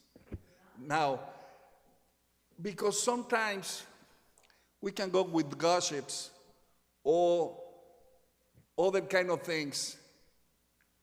Our family is part of the committees. And sometimes we are confused. We are confused because I cannot move because I can see some relations between council and members of the committees. And if some committees, they are strong, I cannot do nothing. But I think it has some validity. But other point that is, for me, the most important is that every 2 weeks, you are sitting there. And if you try to be honest, because you are honest, but if you try to be, sincere, that can give it to you troubles, because if you are sincere, but you need to say that. Why? I think it was 4 weeks ago, we were talking about the $700,000. And it wasn't in this table. So this is why I cannot say nothing more. It was in executive session. But at that time, we clear out that. But the point that is very, very important is, and this is why I say, don't take that as a person. Believe me, you depend a lot of the technical people. The engineers, they are helping us a lot. But in the way that I am looking is, I think we pay for some type of service that in reality needs a little more. Needs a little more because they need to have also the same responsibility. They have the plans, they need to go to the action, and we need to have results. So this is what I try to say it. And I think you are doing good. You are doing a good job. You are here. But reality is reality. And fact is a fact. We don't have results. Because we don't have action. Because we don't have action. But what happened? When we have the agenda, and I wrote a paper, and I sent that copy, it was in Spanish to some people, about how the council works. And I put emphasis in the agenda. And how difficult is that? Because in that agenda is the council and the employees that they are developing that. But the mayor is the authority and coordinate that. So if sometimes the staff didn't provide all of that points, not necessarily the mayor is catching all of that points. And the time is passing. The time is still moving. So I don't want to hit more something, but I would like to say that we need to start thinking how we can improve that. It's the best that I can see, and it's for everybody. How we can improve everybody. Councilor Reeds? A number of points. One is there is a perception, whether or not it's accurate or not, that we're not getting things done, these projects done. That's the perception. And it could be an education issue. It could be a lot of issues. I don't know what the answer is, but I'm just letting you know, I think this council feels there's a perception that things aren't getting done from our project standpoint. Two, I think the council sometimes uses the committees as a way to not make a decision. Oh, let's take it back to committee, let's do that. But understand, committees are volunteers. They are not elected. And they're just really great people that volunteer their time and they're given their ideas. We are the elected body. We need to make decisions, and we cannot put them off continually. And that's what we do. We have planned. And planning is good, but we need to have action too. I think there seems to be consensus that we want this Upper Cougar Creek project started and getting going. We want to see progress this year. It doesn't have to be perfect. It doesn't have to be finished, but I think there's a consensus, it feels, that we want progress done on that. And somehow we need to look at all the other CIP projects, and there might be some, maybe we do it in a work session where you go through each project with us and educate us, and if we need to help you make decisions or whatever that process is to make us feel better about this perception. So that's what I would suggest. Councilor Johnson. I'll try to make this quick. I definitely feel like we take a lot of responsibility for things not getting done. There's projects that are all ready with bids and they get delivered to us and we say, that's too expensive, don't do it. Yeah. And so that's where 30% of them die, maybe. They're ready to go. And they're also not fun, so even if they did get done, I don't know if anyone would even notice that a water line got replaced. Number two, we say, staff, go do this, and then we move on to other stuff, and then next week, 2 weeks later, go do this. And I imagine staff has to fight between what council has told us 2 weeks ago and what they have told us most recently. And you can't do all of it because they're all big projects. So that's another one on us where it almost seems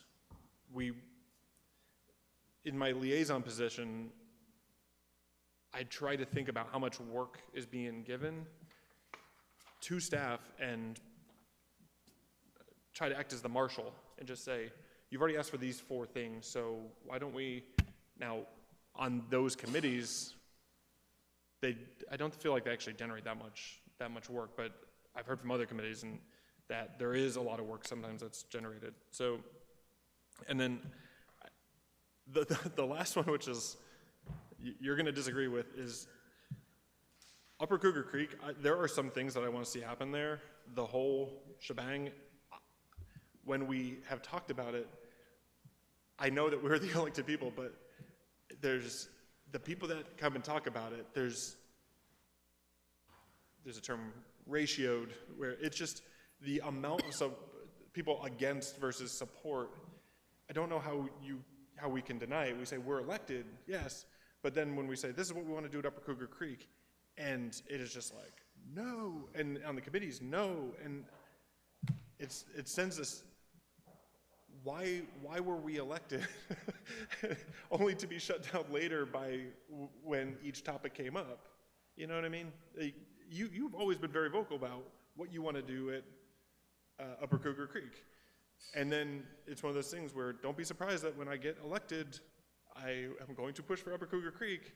And then as soon as we start going over plans and stuff, at least from what I remember, there's a lot of people that live over in the villas that are right across the street, so I maybe outweigh their feelings on it, but there's not a lot of support over there, and so you say, well,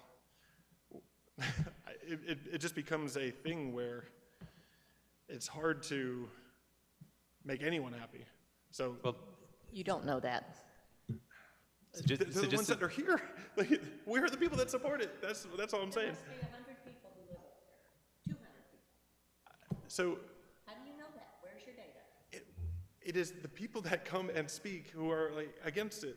I would love to go door to door and just say, does this sound cool? Does this sound cool? I would do it. But it's one of these things where if they are supportive, I want them to come out, just so at least we can point to it and be like, hey, these people are for it. This is not just in our mind. I'm sorry. I want to get some stuff working And over that's there. fine, and this is why things don't get done. Everybody, every city is going to have people who want things and people who don't want things. They want to spend money on this way, spend money that way, don't spend money, don't. Uplands is a perfect example. You know, there is a big portion of our city who says, don't do a thing there, this is an asset. Another that we want a farmer's market pavilion, whatever. So there's tons of disagreements. It is our job to make that decision. And part of that concept plan had too many things in there. That original concept plan needs to be modified or even thrown away because there were some parts of it that people disagreed with. And it was good feedback. We got good feedback. But that doesn't mean the whole concept gets thrown away. And I am suggesting we get this trail done and get a focus on getting something done. And just to clarify, so when this is a process. You know, we did review the LUC design. We got feedback along the way. We also all went out to the site and we decided, or there was some discussion about, we don't want a lot of build and development, which the LUC design really had. And it was concrete ponds. It was, you know, really overdeveloped, and understanding that we could preserve some of the ecosystem and potentially incorporate elements of what was behind the LUC design of educational stations with a natural path, with those elements, possibly in conjunction with some amenities that supplement the existing playgrounds, you know, with alternative, you know, interactive spaces, right? And I think that's also in agreement with what the ad hoc committee brought back to us as well, is that it's a node, right? And there is a concept that has utility, and it's not the LUC design, it is evolved, and it's evolved with council discussion. And we're all, I think, in agreement to say, we want to proceed, and we want to get to the next steps, and we want to have council make a decision, say, this is what we want there, incorporating all of that feedback over the last 2 years, frankly, right? You know, hopefully, it shouldn't take that long, but, you know, there's, you know, I think all these are competing things, but I'm really glad we had a process also that allowed the ad hoc committee to meet and provide input, that have council reflect on what that space means. But I think there's consensus, what I'm hearing, to use the space and support its natural environment with supplementing it with some amenities that might also enrich the retail space. And I think those are things that are not incompatible with what we've heard from the ad hoc committee, what we've seen with concepts from LUC design, with the reflection of saying, there's also feedback to say we don't want big things that, you know, that might, you know, cause residents nearby to, you know, have concerns with noise or pollution or things like that. I'm sorry, I should have clarified that. That was the thing that was presented that I felt was most kind of like, you know, we heard it. Right, and we Yeah, right. And this amount of money, I just want it to be there for, if we get that hot coal and we're ready to do it, let's go. The money's there, we have some plans. Councilor Rosinger. Let's hear Carolyn and then. So I was just going to make a suggestion. So if the council wants to move forward with Upper Cougar Creek, generally engineering is about 15% of a project. Increase that cost by 15% so that we can cover the cost of getting that all kind of laid out.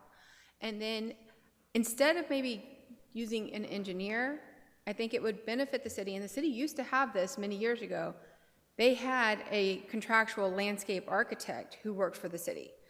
Do an RFQ, bring in a landscape architect. This person can also do the landscaping reviews or development. They can do a lot of things, and that is what they're trained to do and stuff. So it could be, you know, they would have multiple jobs that they could do with the city. But they can also be the person that we go to and say, yeah, I want to go ahead and design that trail, and they design the trail. Everything moves forward through them. So it will increase that cost because that cost did not reflect consultant fees and all of the, people going to do the actual design. But that would move that project forward, and we could, out of all the projects we were able to do quickly, the trail project, like Valley Creek Park and stuff, those are easier to move forward once we get those. Especially in this case, we didn't have to go through TCEQ for that one, but for this one we would. And once we do, trail projects, we as staff can do a lot of that work in some of those areas ourselves. So we can do some of that trail work. Or we work with American Youth Works. There are actual, I know there's at least one other consultant who works with Violet Crown Trail, and they do a lot of the trail work really fast too. So that one I think we could do quickly. So council, that would increase, we take the Public Works Director's comments, I'd suggest we round it out a little bit, but about 260K 260. would be the set aside with the intention of bringing back an architectural consultant to begin the process of designing that system. Okay, yeah. We can bring that back on the 18th Let's get started. to release for the RFQ. To read the start. Sylvia? The worksheet says we are taking that amount of money from that 700,000. That's fine. Yes. Okay. That's fine. Yes, That's what it's meant for, because I that's think. what it was intended for in the first place. Yep. So that one has the right to come from the 700,000.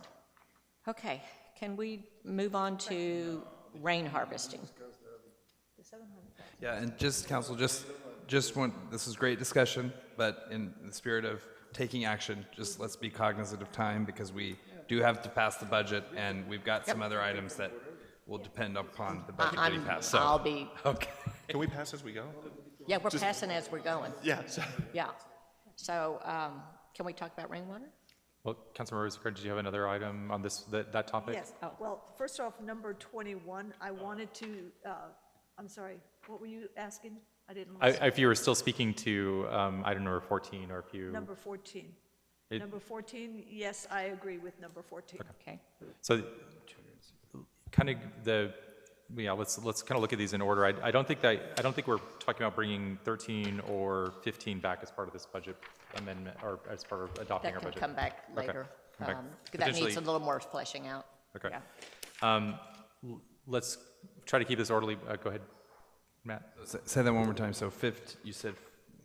14 is something we're going to include, but increasing it to 260K. And 15, we're going to revisit. Revisit, yeah. Okay, Yeah. and... 16, I would recommend we don't make any changes. It's just the 100K is as is.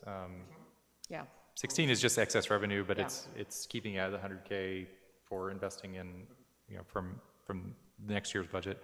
That's the 100,000. Yeah. that you already- I would suggest we don't take any action on 17 until we actually get some analysis from the bill. So we're not going to, I wouldn't say modifying any of our rates. So I don't think we can cross 17 off also. Okay. 18, it sounds like a consensus to fund that. Yep. Yep. Would, say that again? 18, is there consensus to fund Demolishing. demolishing the structure? What I wanted to ask on that is, can we put it off a year, or do we need to get this done? Is it dangerous? I have not gotten the opportunity to walk this property yet. Anybody walked it? I have. And your recommendation? So there's my recommendation is to go ahead and demolish it. I think there's two risks. One is flooding, so if something happens and, it hasn't flooded historically in that specific area, but it could potentially, weaken the structure and cause downstream effects, right? That's one, or pollution or contamination. The other is that I think it's a risk to keep that property unoccupied. And with the encampments that we have, there's an increase in activity. It'd be my recommendation that we don't use that as an opportunity for get it risk done. to the city. Get it So done. I'd recommend we fund demolishing it. Get it Mayor done. Pro Tem. Good. Yeah, it's a little out of the point, but we will have another house in 6407 or 6401, 6401. So the other house, they don't need to do demolish? There was some proposals from the ad hoc committee, a recommendation to reuse that house and structure for potentially incorporating as part of it. We haven't, I would say that's why I Okay, leave that one okay, off. This okay, one, so- it's within the floodplain and it's, Okay, no. I was thinking if they will have, why they don't demolish, but no, that was only a question. Councilor Johnson. And I'll say, Lisa Versace and I have been in 6401. It's a really nice house. I couldn't make any judgments on how much it would take to get up to like commercial grade, but It's really beautiful. It would be sad. Yeah, we need to schedule a time. We should go and look at it, yeah. Because I think they're locked up and you can't just go walk on the property Yeah. and go into the houses. The We need to do kids, that. probably don't have the key. They probably shouldn't have the keys anymore. Should but be locked up. yeah. So anyway, never mind. So 18, we'll provide funds for that. Beautification, I don't think we're bringing anything back for this budget. That was a TBD item. That's number 18. So let's get to 20, which is Councilor Reed's, the rebate program and potentially increasing that for rainwater harvesting. So my general statement is I'd like to see the rebates that were recommended by P&E brought back to council for adoption, but I think we need to increase those to emphasize the behavior that we want to encourage, and that's potentially, subsidizing some of the rainwater harvesting and or, landscaping that would encourage conservation. Yeah, I would really want to be bold with this and make it where people are like, our residents are like, oh, I have to do this. This is just too good to pass up. And I think that if we could get the entire city to do that, it would just be an amazing statement and what we're doing for, and really living up to our values of water quality and such. So I would like to set aside 1.5 million this year to start the process, but what it would entail is, we probably wouldn't spend it all, because I think initially, I would like it really studied. Let's find a contractor that we could work with and get some reduced rates and have the process very easy. Let's get through all the issues with setbacks, that type of thing, and see what we can do to get it very easy. I want to be able to call up the city and say, yep, I want to do it. And they're going to tell me, we'll give you so much money, then you'll have to front this much money. So just make it very simple. We've got the contractor here. All it needs to be done is scheduled. Councilor Johnson? And I would say, and this goes to your idea that we have engineers think about it and a system that can potentially just run on its own. My foray into water collection, I have 2 tanks, a 250 and a 100, and the problem is, okay, now you got the water, and then it really is deciding how to plan its usage, because you can use it a week later, or you use it 2 weeks. It's just beyond my knowledge to really plan on what to do with this water. And then also, it does not take much rain off of my very small house to fill those, and it's just all going over. So yeah, these systems, could you imagine if it's a 10,000 gallon system? I think that's what the Arnolds had, and that's 3 months of your water usage. It's 1 month of our water usage, but it's an amazing way for us to really cut into the subsidy a lot. So yeah, be bold. Yeah, Be bold. It's bold. But I just gotta, yeah. I will say that it's a unique project with Water Development Board. There hasn't been really any city to foray into that. So there is some money at the state and federal level to help do that, right? Water's the new gold. So a contractor / engineer to help you get into what is it that you really want to use it, because those tanks are everything from just storage to potable, right? I mean, depending on the filtration, how expensive or elaborate you want to get. And working through the legal portion of it, of what we're putting on people's property, who we're allowing, where's the setbacks, how does that fit into the development code? Are you going to grant these as allowances? Do you have to go through a variance? All the legal rigmarole. But once you get that squared away, there's companies like GrantWorks and other companies who work on a contingency basis who will go and write a grant for you to maybe dip your pinky toe in if you don't want to commit 1.5 or all of the utility fund dollars to go in that way. So there's a lot of opportunity, but yeah, I think your study and I think you need more than just an engineer, though. I think you need the contractor who's actually doing those, who's building them, who knows it, and then depending on how elaborate, then you bring in maybe an engineer. So do we want to, one approach is that, we have in the past set aside funding in the general fund or in some of our funds for specific purposes. It could be that we set aside the funding and we bring back information that would essentially allow us to release that, in conjunction possibly with grants, but, once there's a study or once there's essentially a proposal that says this is the right implementation, here's the right amount to provide as a stipend for incentives, for the city, but we at least indicate that we've got funding for this, Yes. right? And so whatever that is, and we reserve it, right? So it's similar to what we want hopefully do with like the open space, set aside as well. And I would also include landscaping. Changing out lawns from St. Augustine to other type of grass would probably go a huge way toward water usage. And so the Planning and Environmental did recommend some increase. They doubled it about from what it was.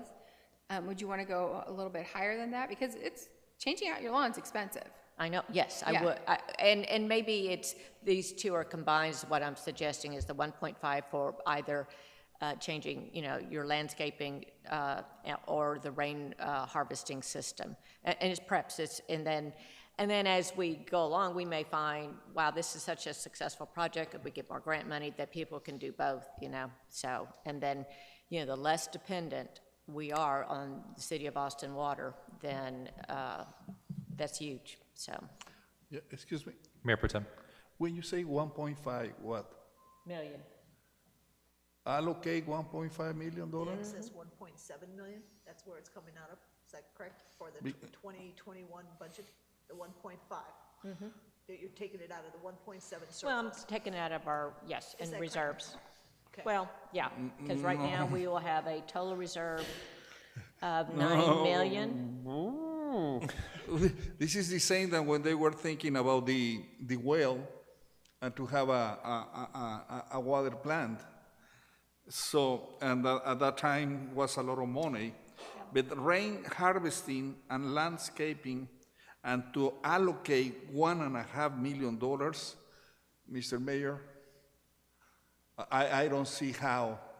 If we were thinking some way to, for example, that would be millions of dollars to save water underground and later use that water, that is different. Aquifer storage recovery? When we were looking about aquifer, was yeah, when we were looking at all the projects. Multi-million.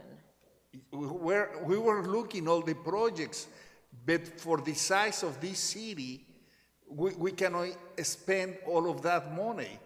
But we have to be realistic. In this case, first, the city of Austin, I don't go with that until I will have more from the city of Austin and how we will continue. And we need to remember that you have TCQ. TCQ is above, and the water development, the Texas Water Development. So that they define, and not because in one moment some city will do something, they let other cities in the limbo. For us, always, they will be watching how we will have water. So at this moment, most of this area, only we have the river. And from that river, you have your commission, the water, Colorado, and this is that is working. So Public Works, they need to check the city, how is our contract? And with that contract, how we can start working. And in that area, I think that if that is the case, we need to have somebody that they know about water for future, that they can give it to us ideas how we can be doing that. And if that person say $3 million or this or that, we try to study, but at this moment, with all respect, I think that it's a little risky to put all of that money there as long that we don't have some basis. So if they can give it to us a much better idea, professional people, than they are looking. Remember that they bring now water from different places. So they bring water by IH-35, then go to Buda. Some of that water go to other places, and that came from far, far from here. So my suggestion is, again, with this, we need to have some professionals that they can give it to us a better idea, and from there to take some decisions, is my suggestion. You want to say something? Yeah, I just spoke with Carolyn. So in the same vein of Mr. Carmona, so possibly what if we set aside $150,000, right, to begin the study? So we're going to need legal, we're going to need, engineering. Carolyn mentioned, hydraulics. So there's going to be a lot of research and moving parts. And then maybe once we know what's feasible, then we'll have a better understanding of possibly how much we'll need for the entire project, and more of a timeline too of what's, because, we want to get this done, but there's going to be some research at the beginning to know how exactly to implement it. So maybe 150,000 to begin the research would be Carolyn, does that sound like a reasonable amount? Yeah, I think that, this is, and if we need to set aside some for the actual implementation, that would be a kind of a different discussion, but I think we need to have, as you mentioned, we're going to have the research and know exactly what it is we're looking for, how much we're looking for, how much per property, because it's going to be different. It's going to be different between the villas and the meadows and Old Town, and everybody's going to have different needs and requirements. So I think getting the research done would be very important. I think it's a really awesome and cool idea in a way to really hopefully save some money, but getting that there, and then also getting hopefully grants from Texas Water Development Board and different places like that to help supplement it would be super beneficial to the city in the long run. Councilmember Johnson. I'm thinking of the solar panels that I have, my family has on our carport, and with help from City of Sunset Valley and Austin Energy and some federal tax credits, they've already paid themselves off. It's been amazing. I had wanted to do it for years before that, and going forward, I think it just makes more sense. I think this is one of those. This could be one of those next steps, especially because water, especially here in Sunset Valley, is crazy cheap, and the investment here is for residents for sure, especially maybe not so much at the current subsidy rate, but for the city, definitely. Depending on the size, if we can remove months of water usage potentially off of somebody's yearly usage, again, we'll want to have somebody look at the numbers for sure. But my gut says that with our, we get 32, 33 inches of rain a year, and you extrapolate that on, the footprint of the house and size of the tank and how much you use it on your landscaping if you need it potable. Well, there's extra infrastructure you need for that. But I think we would eventually look back on this and just say it was such a great investment and so like Sylvia said, she hasn't heard of cities really doing this. Is that what you said? And so, I don't know. If I like the big bold number, just like this is our commitment to the future. If we want to take 150 grand and start looking at it, but then just say you go 150, but the other money's right there, and as soon as that's, I don't want to say 150, and then we get a report and we go, great, thank you, in the desk drawer.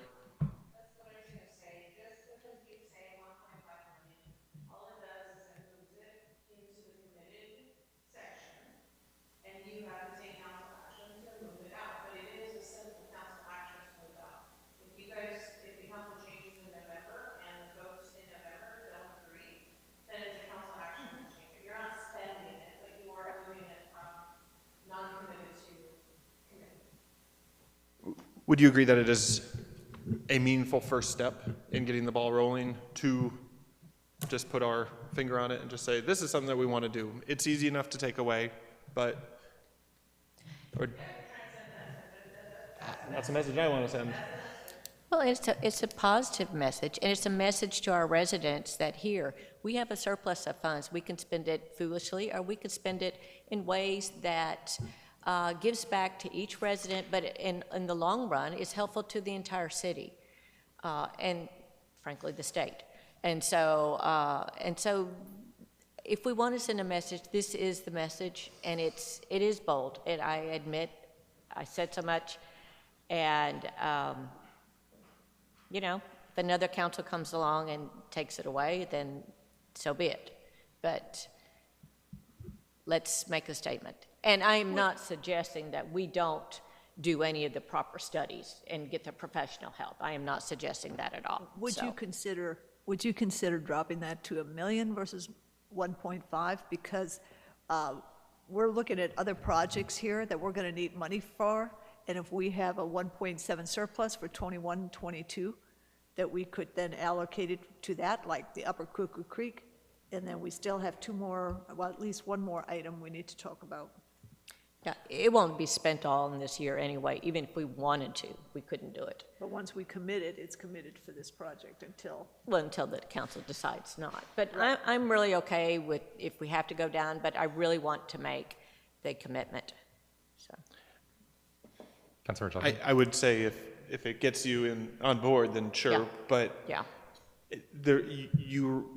Any of those other projects that we need to fund, they don't really bring in money. But I sincerely believe this will put us in the positive over time, because it's just pennies from heaven, you know? Maybe not. But it's just, it goes into the ground, well, it just kind of goes into the storm It will drain. definitely make Sunset Valley stand out. As the It'll make us city stand that is out. I think it will conservative. save us money. Yes. If we get to a critical mass of people that have it, then the subsidy be damned almost. Mayor Pro Tem. I'm sorry, it's because I don't understand. It say here, rainwater harvesting. So you will be harvesting water than rain, right? Catch Yeah, you everything will all the way. catch. So when you will catch that water,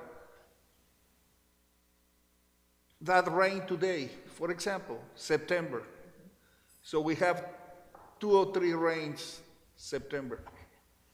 So what happened with the other days when it's not raining? You use your water. You use the water that was raining. Okay, because you storage, right? Correct. So when you are using per day, one standard is around 120 gallons per person per day. And if they are 3 persons, it's 360 gallons per day. How much water do you plan to hold? Also, because try to understand that, for example, these 2 tanks, each tank is 40,000 gallons. So you have 80,000 gallons. And the other is 10,000 gallons. So in one house, you will have a 10,000 gallons tanks. So in that way, that will allow you for 1 month, perhaps. So but we need to think in that way. You need to think what will be your standard, because that is one standard that will give it to us some idea. If the people say, no, the average, the people is using 6,000 gallons per month. So you will design one tank for 7.2, no 6 plus 20% extra, 7.2 or 7,200 gallons. And later you will have a little equipment, so the water is coming to that equipment, and that equipment allow you to put pressure. So in your house, you will have pressure water from the tank. But what will tell you the health of that water? How you will know if in reality that water is clean? Go ahead. Because you will use that only for Outside water. irrigation. First step for me is irrigation, because that's probably where we use half of our water. Yeah, a lot of people we use a lot. Yeah. Remember, I mentioned to you that each time that the hose is open, depends of the pressure. Yep. But depends of the pressure, you pass 5, 6, 8 gallons per minute. When when it's you open, the hose. explain that, Yes. I walked around just seeing 600 gallons every Yes. 15 minutes or whatever Yes. it was. And I just walked around my property looking at these hoses and trying to visualize that much water. That stuck with me for so long. But this is real. This is that we don't understand. So I try to understand the idea.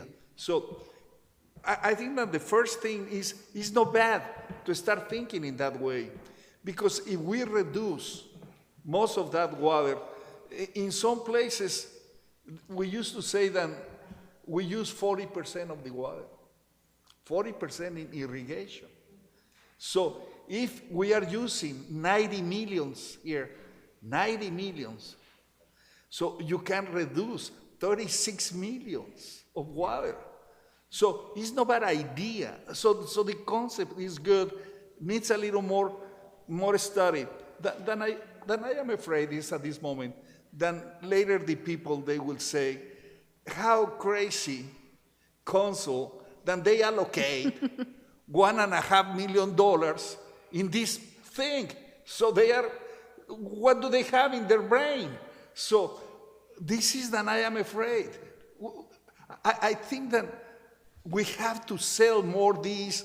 We have the newspaper, the newspaper from the city. We have other ideas. And again, it's good. It's good and will be, as when we say unique, this city will be unique. More, because in reality we are in that way. So I agree, but I am afraid to put too much money, believe me, at this moment, until we will have a little more support. And it's not late, because remember, if we have the $1.6 million at this moment, or it's the extra money that was, okay, we save it. It's a reserve. We don't allocate that. Will be in general fund. In other times, because I was surprised, I remember with utilities, in the 2011, 2012, they took $1 million and they allocate in utilities funds for water, and 500,000 funds for wastewater, and they create that, and later they work little by little. So this kind of thing, it can be maybe to allocate some funds, and every year take 5% or 10% that we building. The idea is there, but you are building that fund as a fund. Councilor Johnson, then I'm going to try to move us along, but go ahead. Okay. We can point to somewhere in the budget how much money we're spending. We could almost guess how much we're spending on irrigation. I mean, it seems like such an obvious thing to spend our money on. This number keeps on going up. We spend some money here, and that number goes down. Yeah, all right. Just as a reminder, we do have a limited amount of time. We need to adopt the budget. What I'm going to write down for this item is, when we were potentially making a motion for the budget, it's including number 20, which is moving X number of dollars from the general fund reserves to a committed fund for a rainwater harvesting and landscape rebate program, which will be brought back, as developed program. And that could be $1 million, it could be less, it could be more. But I think that's what I'm taking down as far as, that be moved into a committed fund. So council, let's go to, and we can vote on that, right? That's obviously something we vote on. But can we agree on the million and just move on? Or I think we can. I think million is the starting point, and it'll be up to a vote. In terms of whether that's supportable. Because we need money for the others. Okay, let's do, yeah. Okay, so number 21. So Councilmember Rosengarten, this is you wanted to bring this back to reallocate or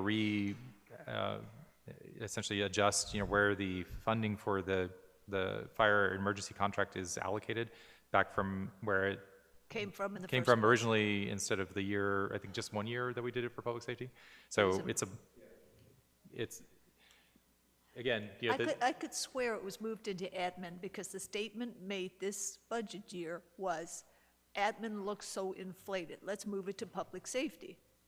Well, what they meant is, it's all in general fund. Okay. What- Well, when- it needs to stay in the general government fund. Where it Yeah, was. and just the staff recommendation would be just wherever you decide, just then commit to keeping it there.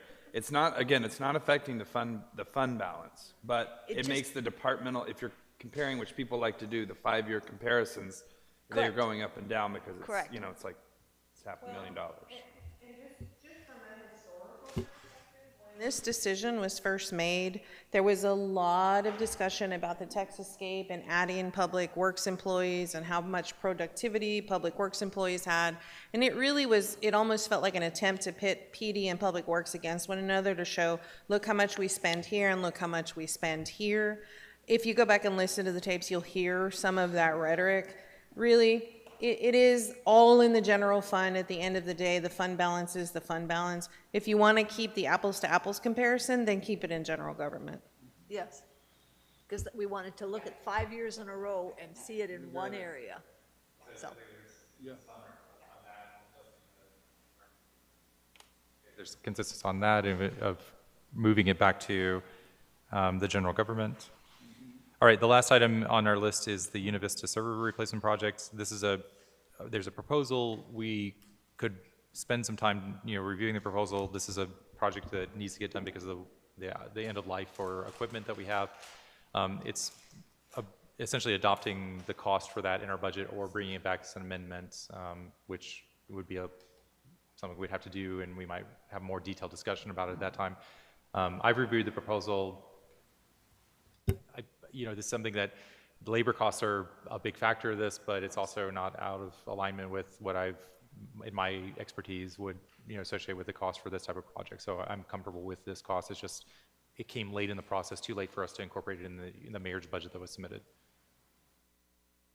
it Councilmember sounds Johnson. like staff needs this. And we haven't Yeah. updated.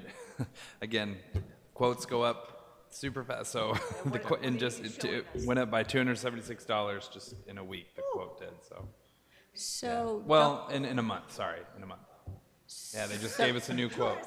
Because the quote expired, the quote that we received expired the 24th, and I told them, hey, okay. Budget's being discussed, and the new quote, the software. I can't see it. I can't Yeah. see it. So Oh, blow it up. so this used to be 30,381, and now it's 30,657 because the parts have already gone up in price. 657, got it. So didn't we move $420,000 Correct, into and a, so 30,000. And that 420,000 was like allocated. Can you pull that up? And so a certain amount, I think 35,000 was allocated for this project? Well, it was for IT in general.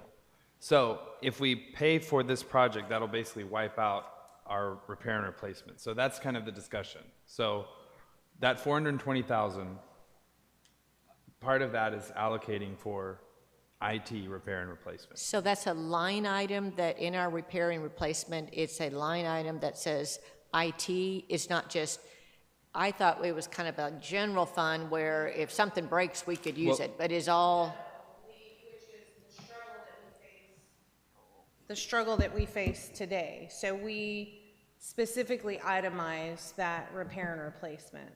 The committee didn't agree with the total amount for the buildings, but we did put in specifically like PD, guns, vests, IT, I think mowers. So there is a specific, they wanted us to There's a whole, itemize they it. wanted it itemized Yes. versus having a fund that was just available if something breaks. Yes.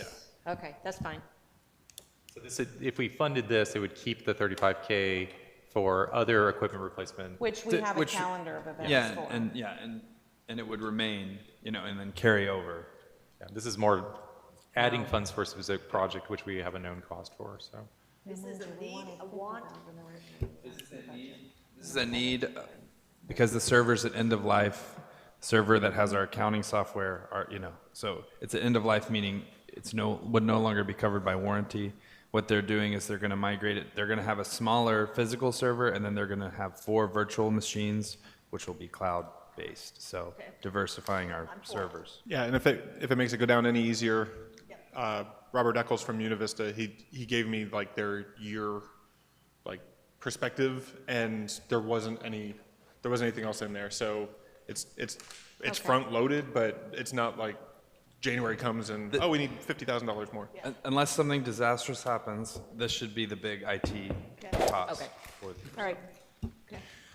Okay. So council, I think We've done what I it. have as my notes, and this, if there's some corrections here, but what I have in my notes is that when we are approving the ordinance to adopt the budget, it should include items 2, 3, 4, 5, 6, 7, 8, 10. What about one? One's already, We've already done it. it's a separate agenda item. 10, 11, plus the addition of the sign purchase out of the beautification. Yeah. 12, adopting a rate of $2.96 for the increase of the contract cost with TDS. 14 of $260K instead of the $220,093. And what I heard is there's some potential disagreement of where that's funded from.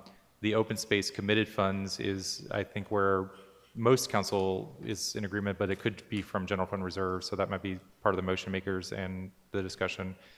18, 20, moving 1 million from the general fund reserves to a committed fund for rainwater harvesting and landscape rebate program to be brought back as part of, the implementation of that program to be brought back and how we would potentially spend that funding.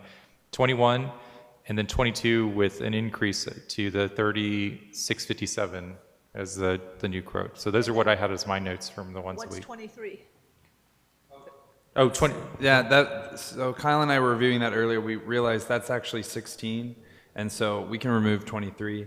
Yeah, But it was already accounted for as 16 That's on. the 100,000? yeah, well, and it would be good. So, is there consensus that we want to Well- set aside? Because that's how the ordinance was for the fiscal year 21, Yes. 22. Yeah, I budget. think that, and that's already part of the statement. So I'd say 16, but it's already included in the last part of the recommended language for the budget adoption. So council, That's for, well, okay, so the language in the ordinance for the budget adoption is for any potential excess revenues from fiscal year 22, 23. So it mirrors the language from 21, 22. oh, I'm sorry. So increasing this year from the 21, 22. Yeah, so are we allocating, so are we allocating 100,000 from this year's excess revenue to add to the 700,000? I think we just, And it depends on when this is all added up and subtracted from the 1.7 million. If there's more than 100,000 available, that we might be able to move more into it. Because the first attempt of the 700,000 was for the Upper Cuckoo Creek, for doing everything we could to try and beautify that area for the retail, to give back to the retail. And then open space management started, and now all of a sudden we're talking about all the spaces. And it's like, no, the first intent was for Upper Cuckoo Creek, just as it was mentioned earlier tonight. So if there's additional money available after the 1.7 is at 1.7 and these items, then I would say put that into there to cover those other items, open space. It would be a separate budget adjustment, because as the ordinance was adopted last year, in September 21st of 2021, it said up to 100,000. Correct, But, maximum. yeah. But From it that also act- from says in the that action. backup, the city council can make adjustments. So we could go to 200,000. Oh, I see what you're saying, yeah, because that was a mayor, yeah, so Right. So we out could of the review at the end 1.7 of the year. Right, so when we 1 have million is totals. already allocated towards, if that's where it's coming from, the 1.7 surplus from FY 20-21. If the 1 million is allocated towards rainwater harvesting, then we have 700,000 left. Out of that 700, we need to pay for 260, number 14, all of the stuff in gray that we agreed on. I got 232,000, 232? That's what that was my Earlier I quick. was looking at 337,000. Well, some of that was hot funds, so I didn't, Sylvia wants to talk. Mike. Unless 174. So remember, 2 is a revenue, that doesn't count. Yeah, Number 1 minus- is current minus year 174. expense, that doesn't count. We're just working off the 1.7.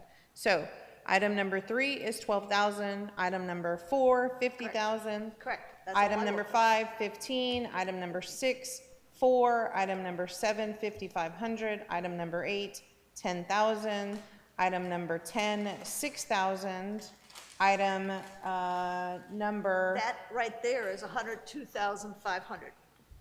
Just the green. The yes. green ones without number and 9. then hot fund, that doesn't count because it doesn't affect this particular 1.7. Item number 12 is a revenue, so that doesn't count. Correct.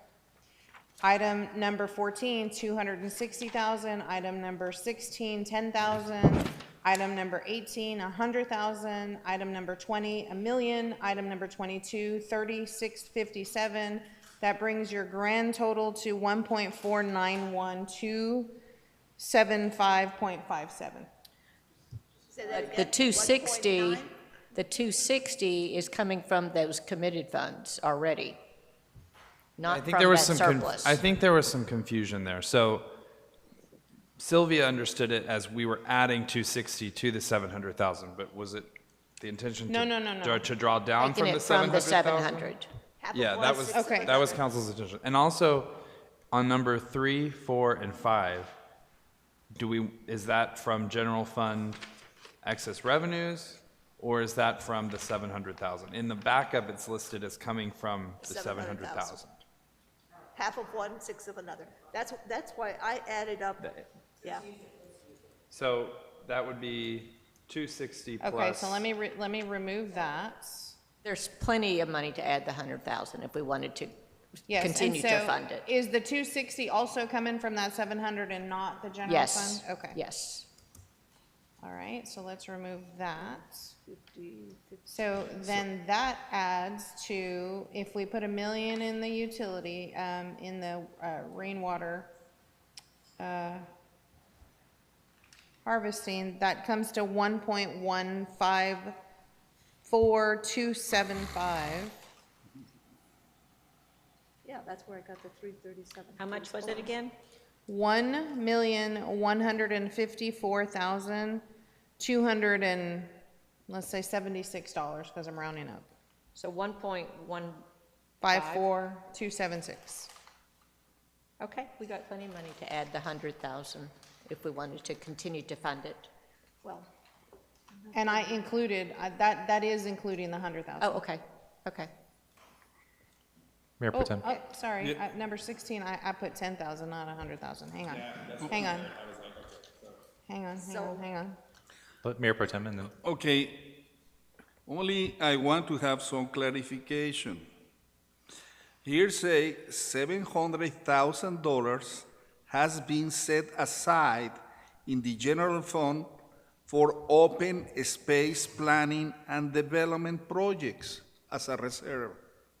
So, we were talking, but here, and this is how I have in my mind that at this moment we have in reserve for open space planning $700,000. Mr. Mayor, this is in my mind. The 700,000 here, if in one moment the people or somebody's thinking that was for another project, is in their mind. But according with this, the $700,000 is a reserve for the open space and planning. So I want an clarification, so in that way, we don't have later misunderstanding. Now, I say that before because we didn't discuss that here. We discussed that in the executive room, and we agree about that. So, again, that came, and I want to be clear, because that money is for open space, that 700,000. Well, I know that staff also put together the language from the actual motion. Do you still have that was from one of the previous meetings that we had that as backup? if we can bring that up, just so it's clear to the council and to the residents what the motion was, so that we can make sure that we're talking about the use of that money as voted on by council. So, but for that reason, Mr. Mayor, so I don't want that we will confuse that we allocate that money only for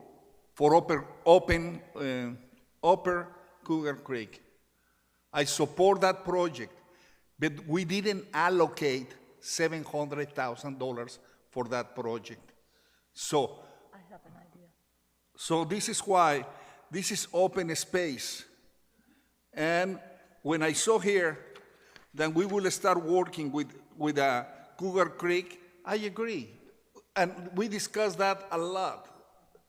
So, but only is clarification, please. Thank you.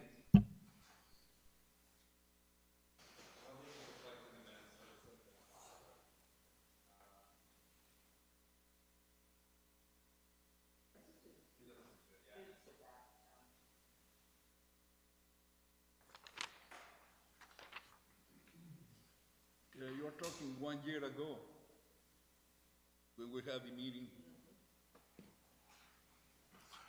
Well,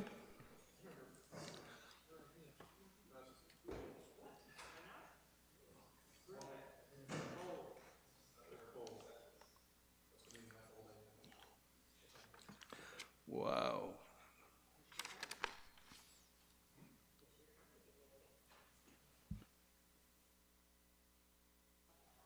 I have an idea.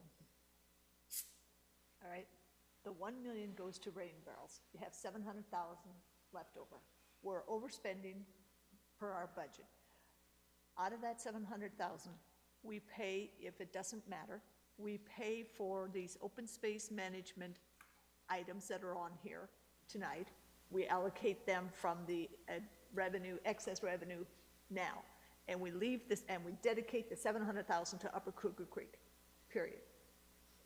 It's half of 1/6 of another. Either we take it from the 700,000 and then we replenish it from the surplus, or we, do you see what I'm saying? All I'm doing is replenishing it. If that isn't, So Council, Matt brought up the ordinance. Okay. The language says, a category established, committed, and limited in purpose within such SGFR fund will be open space planning and development projects.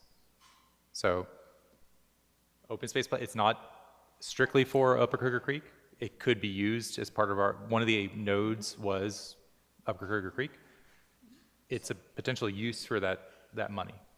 Now, it can't be all dedicated to Upper Cougar Creek, I don't think, just because that's not the intention behind what we had. It's a broader, process than that. We do have enough based on the numbers that we came up with, it sounds like we actually have enough excess revenue where we could say, instead of putting $100,000 in there from the current year budget, which is what's going to happen because we have $1.7 million, $100,000 of that's going to go to this committed fund, we could increase that to cover the cost of everything we're talking about if we wanted to, because that's $337,000, or we could start a new committed fund that is simply for the Cougar Creek. One or the other. I would rather we have money set aside. The intention behind setting aside that money is so that we can build on or invest in our open spaces. Upper Cougar Creek is one of our open spaces. But it should be taking care of that as a priority. If we start spending it everywhere else, then we're not taking care of the retail. But we're not taking it everywhere else. We're taking it. We're taking 12, 50, signage? 15. That's $100,000 plus the Upper Cougar Creek. We still have a very healthy fund that's going to get another $100,000 for this year. We're going to the budget ordinance will say another $100,000 next year. I think that committed fund is doing okay. So with the open space items tonight, it's $337,000. So after we're taking care of the Univista and we're taking care of, what other item? Demolishing Brody, that's $130,657. The difference from $700,000 minus $130 could be put in open space.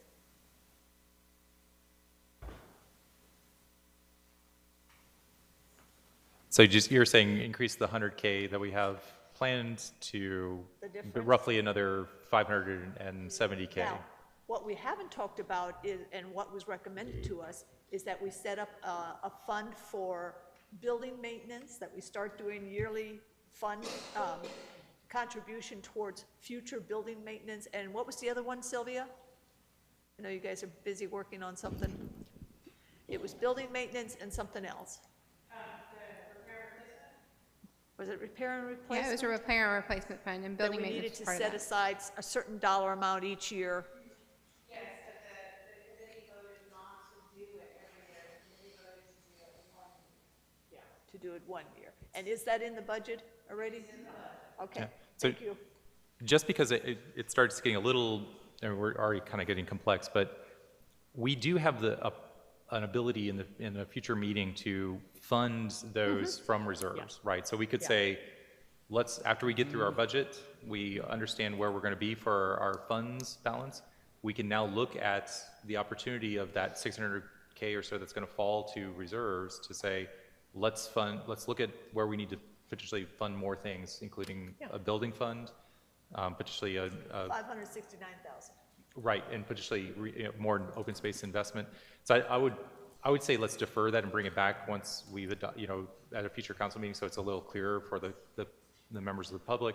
We already have a parking lot list that's very healthy, right? Where it's $1 million worth of items. And I think if we can proceed with funding those, not modifying the amount that's going into the open space planning until we get a chance to visit what our fund balances are and compare them against other needs like a building fund and things like that. So I think I would agree, because we're going to get more information on the rainwater harvesting and all of that. So we may decide we want to spend some of that money in other ways. So I would just have it fall to the reserves. yeah, I mean, the nice thing The is excess we have excess revenues. We're a very healthy situation for the revenue perspective. That money is going to go to our bank account. I think it's good for us to have it go there so that it's at least secure, and then we can decide if there's a priority that requires reallocating that funding.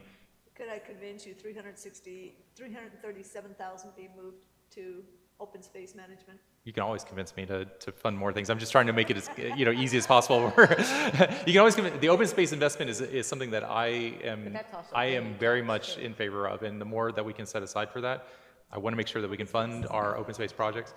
So I'm happy. It's just I don't want it to be so complicated, where the public is thinking we're juggling money around too quickly. Right. So Yeah, that's what I'm asking, is that we committed at least, because we could have a different council and they're not willing to commit towards green space and open space. I would say let's maybe, rather than like fine tune it, I would say if 100,000 is not enough, let's increase it to 250K this year, just so that it's like a nice number. We know that's within the bounds of acceptable. It's a good investment. So She's bold again. okay. So what I then would have is and I guess that would be a budget amendment that would come back for that particular item. To Matt and Kyle is what you're doing today. No, I'm on. What you're doing today is you're essentially identifying projects. Remember when we talked to budget and finance earlier in the year, I said we need one more column, and that's called an assigned fund balance. We don't have an assigned fund balance in Sunset Valley. We were going to work towards creating an assigned. You're just moving it from one to the other. You are not committing it. It's still going to take council action in a budget amendment to move it from those line items into the operating budget. Yep. What I'm saying specifically is that if we're, by default, 100K is going to go into this assigned or committed fund, right, that we set aside for open space planning. That's what we adopted as part of when October or September, November last year. We, as part of this motion or this budget adoption, we can't change we have to do a budget amendment for this year's budget separate from the budget adoption for next year's budget. It has to be a separate agenda item that's brought back in the future. Correct. So we will, if we say 250K, that's something we can take action on tonight. It's got to be a budget amendment that's got to be brought back at the next council meeting. But we can bring that back and do that. It states where it goes to. Okay. Yeah. So for this budget adoption, then we have the budget with, as amended with including the parking lot items 2, 3, 4, 5, 6, 7, 8, 10, 11, plus funding for the signs, the 2 signs, 12 at a rate of 296, 14 with the increased amount to 260K from the Open Space Development and Planning Fund, 18, 20, moving 1 million from the general fund to a committed fund or assigned or committed fund for a rainwater harvesting and landscape rebate program to be developed and brought back for council consideration. 21, 22 with the amount, the revised amount of 30,657, and 21, which is moving just the money around. Okay, I think that's everything. We get it all, and we'll be bringing back to the next meeting a budgeted amendment for this current budget to increase the amount of funding for the Open Space Development and Planning Fund. And 22, right, the server. Yeah, and the surplus, which is The 100K. server, the server replacement. Oh, yeah, 20, well, my numbers are different than 'cause we your added- numbers. Yeah, okay, sorry. okay, sorry. 21, which is the Univista server replacement, yeah. So based on the backup, those are I think those, I said, yeah, how did we get to 22 on that versus, oh, no, okay, my numbers are, I said 22 with the 30,657, so I count, yeah, we're correct. So, Council, is there consensus on making a motion? Yes. Yes, I will move with all the projects as described by Mayor Brunner, that we incorporate that into the 22-23 budget and move to pass the 22-23 budget. That's it. Do you have the agenda? You can just read the C. The ordinance, is that how I need to say it?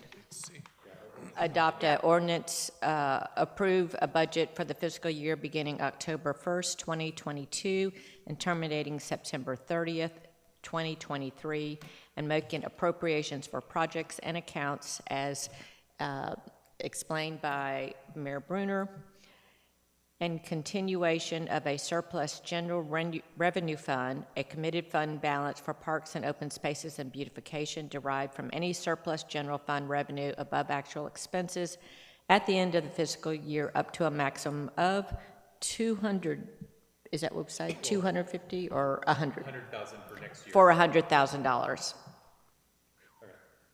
Is that a good motion? We're good? Is there a second for that? I'll second. Okay. So Council, that, as described, that includes the items from the parking lots that we were deciding to fund. As I previously mentioned, that's parking lot items. And just, I want to make sure we're clear as possible for staff and for Good. the public. Good. Funding, that's including number 2, parking lot item number 2, number 3, number 4, number 5, number 6, number 7, number 8, number 10, 11, with the additional funding of 2 signs from the beautification fund, or purchasing of 2 signs from the beautification fund, or, yeah, project. 12, with a rate of $2.96. 14, with a funding of $260K from the Open Space Development and Planning Committed Fund. 18, What about 16? Isn't that 250,000? that's going to be, that has to be a budget amendment at next meeting, so we can't do it as part of this. Number 20, to move $1 million for a bold project to a committed fund for rainwater harvesting and landscaping rebate program to be developed and brought back to council for consideration. Number 21, to reallocate the fire and emergency contractor amount from public safety to general government. And number 22, for a total project cost of $30,657 with a revised quote from Univista. Do you have 18? 18 is also, was one of the numbers I listed as well, 18. Yes, Demolish. $100,000 to Demolish. the structure on city property, 6107 Brody Lane. So real quick, just because we need to clear it up over here. You are taking 250,000 from this year's budget. You're gonna bring back a budget amendment to put that toward that 700,000 category. We're And then gonna, you we're gonna are increase it, also we're gonna increase the 100,000 to 250K. yeah. Yes, to 250 out of this year's budget, but you're gonna bring that back in a budget amendment. In the surplus, you are also allocating 100 or no? No. The surplus it's for, in the surplus from, potential surplus from fiscal year 22, 23. So you'll do that another time? Yes, Okay. yes. So if our revenues exceed our budget, it'll be up to 100,000, and if it's way more than that, we may revise that amount, yeah. Council, any further discussion? Councilmember Rosengren. There was just one other item. We need to extend the meeting. Oh, so we need to vote on that first? I thought we were going to say we needed food for council, so. It's in the budget. So, We got that, 3,500. all right, I think we're ready to vote. Council, I appreciate everybody's discussion on this. Staff, I appreciate everybody's work and effort on this. All those in favor of the motion, say aye. Aye. All opposed, say nay. All right, council, we have passed our fiscal year 22-23 budget, which it funds a lot of projects, but I also think it's important to note that this provides funding for offsetting some of the costs of increasing cost of living adjustments for staff, but also a stipend to help support staff while we're experiencing increase in costs, everywhere. So I'm very proud that we're actually able to do that and provide that for our staff. I think it's also an important note that we carry forward. Council, that brings us to items. Motion to extend the meeting, please. I move. A roll call. Okay. Roll call for what? The budget vote? Okay, so a roll call being, I'm not sure I followed that process before, but is it? Formal. Yes, we need to ask for a roll call, and now we'll just call off each name. Got it. Okay, so council, we're going to go back to the vote. Can we get a roll First call time we've vote done this. for approving the motion for the budget adoption? So adopting the budget for fiscal year 22, 23, Mayor Pro Tem Carmona. Yeah, yes. Vote was yes, all right. Councilmember Rosengarten. Yes. All right, yes from Councilmember Rosengarten. Councilmember Reitz. Yes. That's a yes from Councilmember Reitz. And Councilmember Johnson. Aye. An aye from Councilmember Johnson.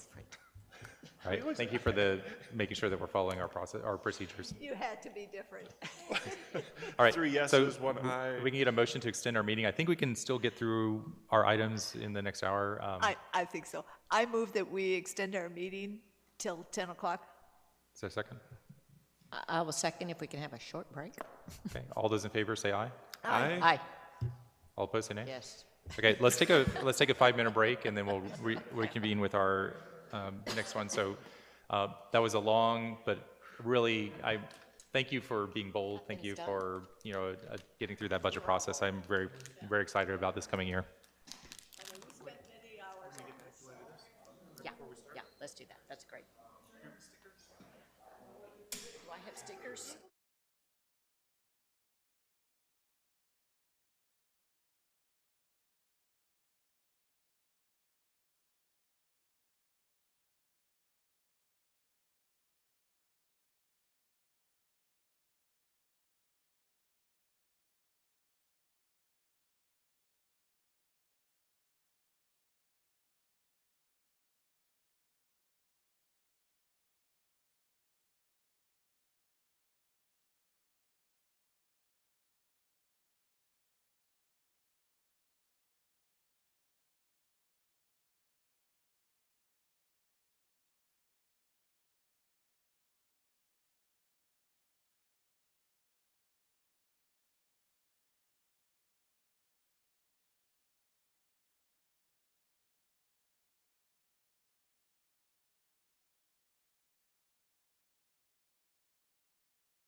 still good to go for recording? Duncan heard me. All right, council, are we ready to go? Okay. All right, so we're going to resume our meeting with agenda item for consideration on approval for consent. So now that we've approved our budget, a number of these we can approve on consent. Some of them we need to modify, such as agenda item number 8. We're striking from the ordinance the first quarter fiscal year personnel stipend, and in agenda number 10, we're setting the solid waste rate at $2.96. So just as we move through these, make sure that we're accounting for that. So council, is there a motion for approval on consent for any of the items that we have listed? Councilmember Rosengarten. I move to approve on consent agenda item number 6, the minutes of September 13th. Number 7, financial statements with $634,789.86 overage in sales tax revenue for the year thus far. Number 8, budget adjustment number 16, salary increases. Just make sure it's not salary increases, it's just the vacation. I'm sorry, you're right. I forgot. I'm reading from my notes. The vacation days. Number 9, zero tax rate for the city. Number 10, we are not increasing rates except for the percentage on solid waste. That is the 2.96. And if we did the percentage correctly, that should be the dollar amount. Is that correct? It's the 4% of the TDS increase. 4% so of it's TDS. total rate of $2.96 a month per resident. Okay. So number 10, and then number 11, annual contracts for the year is presented, including the Univista contract. Number 12, 3-year contract with Texascapes. Number 13, engineering task orders for the year for $285,000. Number 14, increased development fee schedules. Number 15, resignation of Barbara Wilson from Board of Adjustments. Number 16, appointment of volunteers for the 5 standing committees for 1 year. Number 17, fuel storage tanks for emergency response in the amount of $26,098 for emergency services only. That amount has increased by $234. So what's the new Plus amount? $234. Okay. All right, and okay, so council, those for approval on consent, we have items number 6, 7, 8 as just for the outgoing city administrator's vacation payout, 9, 10 with the solid waste rate of $2.96, which is associated with the 4% increase that we're seeing for TDS this next year. Item number 11, 12, 13, 14, 15, 16 with the list of committee appointments as provided by the the assistant city administrator to include Corbin Grant. And number 17 with the increased cost of $234 on top of the $26,098. Council, anybody want to pull one of those items from the approval on consent? You can. Go ahead, Councilmember Johnson. I just have some quick questions on 13 and 14. I don't want to make a big deal of it. Okay, so 13, 14 were pulled. I'm sorry. Okay. Any other items that we want to pull? All right. All those in favor of approving on consent those items, say aye. Aye. All opposed, say nay. All right, so we approved on consent. Item number 6, consider an act on our approval of the minutes from the September 13th, 2022 called meeting. Item number 7, approval of financial statements for June and July 2022 as recommended by the Budget and Finance Committee. Item number 8, approval of an ordinance amending the fiscal year 2021-22 budget amendment number 16 for the outgoing city administrator's vacation payout. Item number 9, approval of an ordinance levying a $0 tax rate for the use and support of municipal government of the city of Sunset Valley, Texas for the fiscal year beginning October 1st, 2022, and apportioning each levy for the specific purposes. Item number 10, approval of an ordinance adopting water, wastewater, and solid waste and drainage utility rates for residential and commercial customers of the city of Sunset Valley, Texas for the fiscal year beginning October 1st, 2022, with an increase of solid waste rate to $2.96. Item number 11, approval of the annual contracts for the fiscal year beginning October 1st, 2022, including a new contract with Univista for information technology services. Item number 12, approval of a 3-year contract with Texascapes to provide landscaping services for the city. Item number 15, acceptance of the resignation of Barbara Wilson from the Board of Adjustment. Item number 16, appointment of resident volunteers to the 5 standing committees and the arts commissions for a 1-year term beginning October 1st, 2022. And I would like to read off the names of the volunteers to make sure it's part of the record, so give me just a second while I read those off. Because we did get the amended version with. Okay. So that is appointing both the, so this is appointing to the Arts Commission, Supriya Karod and Cara Shackelford, appointing to the Budget and Finance, Marion McMillan and Corbin Graham, appointing to the Community and Economic Development, Zoe Treef, and appointing to Planning and Environmental, Burton Pearson. In addition to in addition to the existing members who are also reappointed for the next year. Okay.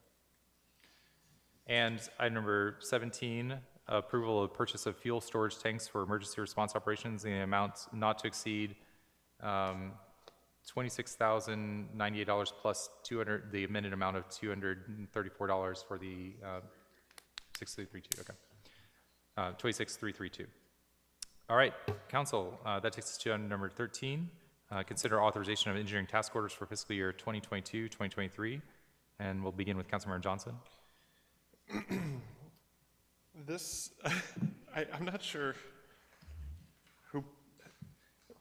how this one was delivered to us. In the packet that I got, this one's kind of a mess. Like none of the page numbers are sequential, and I had to just keep on flipping back and forth between the things to figure out where. So I just had a hard time following this one. I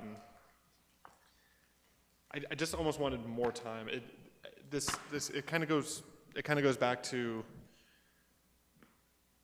a lot of money, and I know engineering is different than kind of like the first step of just kind of seeing what we need, but it's more money spent on a lot of money spent on engineering, which is important, but just not a lot done for it. And I know why we didn't go forward on some other SIP projects, which was like one of the 3 things I listed of like why we don't get things done. And I'm just afraid that we're just kind of like setting up round 2 of it with some of these, because some of these are pretty expensive, right? Yep. Some of them, yes, some of the projects are expensive. So let's just go through the task orders real quick. Perfect. Task order 1, general engineering, that covers a variety of things for engineers to attend meetings for questions that come up for different things. Task order number 2, plan review. This is a recoupable project and things like that. Task order 15, this is taking 2 task orders that we currently have for projects that are ready to go as far as construction is, regarding Lone Oak and Sunset Trail and Highway 290 wastewater line. It's combining it with 2 projects that by themselves are too small and will get no bids on them if we don't combine them. Okay. And putting them together in a larger bid package as recommended by the Public Works Committee. Task order number 16 is our biggest road project. It's a project that's going to be, and the reason these are all combined is it's all similar work in a similar area, and it's going to be moving forward on Home Depot Boulevard and Ernest Robles Way, trying to get the cracks repaired, the bridge subsidence that's happening, the water vault that holds water, repairing that so that's not under constant inundation.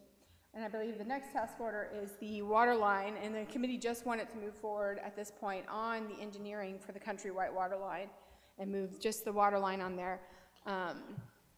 There is some questions about other activities at some point maybe at Countrywide Lane and some bigger discussions they have, but the committee really wanted to move forward with this given that the line is undersized and it's not adequate for especially fire protection.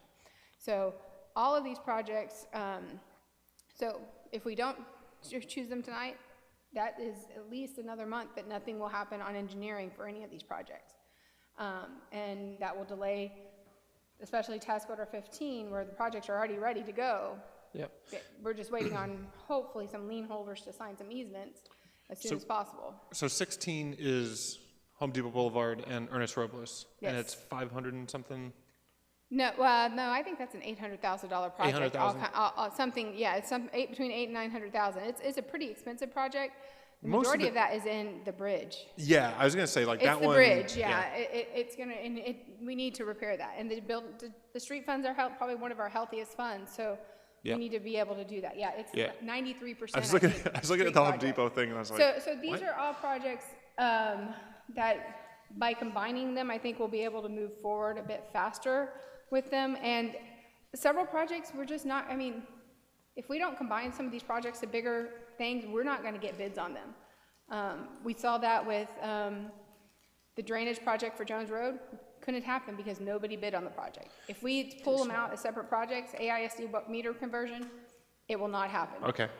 And then Country White, didn't we buy that property down there so that we could put water So line? the very end property is a Sunset Valley resident. Yeah. So that property was purchased by the city, subdivided, annexed into the city. So the property at the very end of that line is a Sunset Valley resident.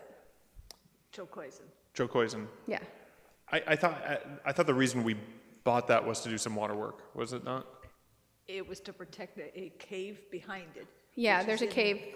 Okay. Country White sinks behind it. And then the city did build a wastewater line because pulling those individuals off of septic is something that would be, beneficial to the aquifer. Okay, cool. Okay. And these projects total 285,000. Yeah. I know the engineer said he's waiting to get going on this. As I was going through it, I found myself confused, and I said, I'm just gonna ask a question. So, with that, I'm gonna move oh boy. I should just let it go. Here we go. I move we authorize engineering task orders for fiscal year 22-23. Is there a second? That was easy. Is there a second? I'll second. Motion is to authorize the engineering task force for fiscal year 2022, 2023. Any further discussion? All those in favor say aye. Aye. Aye. All opposed say nay. Do the next. All right, the motion is approved. And then item number 14, Councilmember Johnson. Yep, so commercial fee changes for electric sign. I just asked because I just asked about this for someone else. And it was $100 for the sign fee plus two $60 fees for inspection, and then we're just adding 50 onto it?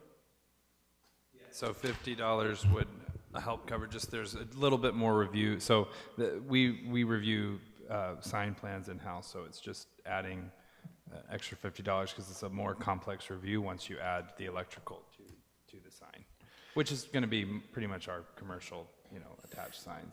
Yeah. So. And the inspection is just a pass-through. That's Right. what we pay them. Right, no, that's fine. Some of these other, so the alarm fee, you actually point out why we're removing it, because we're collecting it over here. And Well, we don't collect. So It's zero. It's zero. That's something we may want to revisit. That's going to be more with the police department. That's out of development fees. I didn't want the ordinance to clash. So it said 75 in one place, and then in another section it said 0. So, but I think alarm fees could be something to review with the police department, because right now we don't charge anything for the permit itself. the one above, which is certificate of occupancy, and the one below, which is foundation review, and it just says redundant fee. And I trust you, but I'm a belt and suspenders guy. I kind of would have liked to see where those were. We're just taking your word for it. So, certificate of occupancy, they would have already paid for, permits. They would have paid for, they're going to have paid a lot to get that certificate of occupancy, right?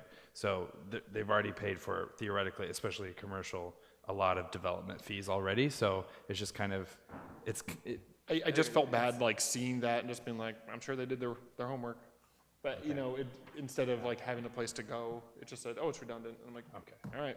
So that's why it's more of, they've already paid a lot of other permitting and development fees at that point. Then it just almost seems like an extra fee for a CFO. No, that's fine. And finally, and this is just something that had been on my list for a long time, which is a fee not included in this, and maybe it's not at the time, but the tree replacement fee.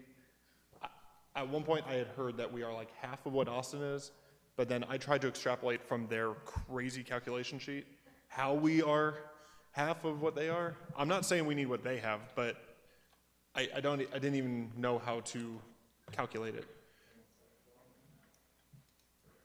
It's not on this list. And It is on not other- on this list. Oh, it's not on this Nope. list. Okay, So I okay. was just, it's for another time, but Okay. I would love some education sometime, not at 9:20, to, just to talk about how we can kind of, this is something that we believe in here, and so I think we should at least be at the same level of Austin Yeah. with that. Mayor Pro Tem. Yeah, I go with Rob.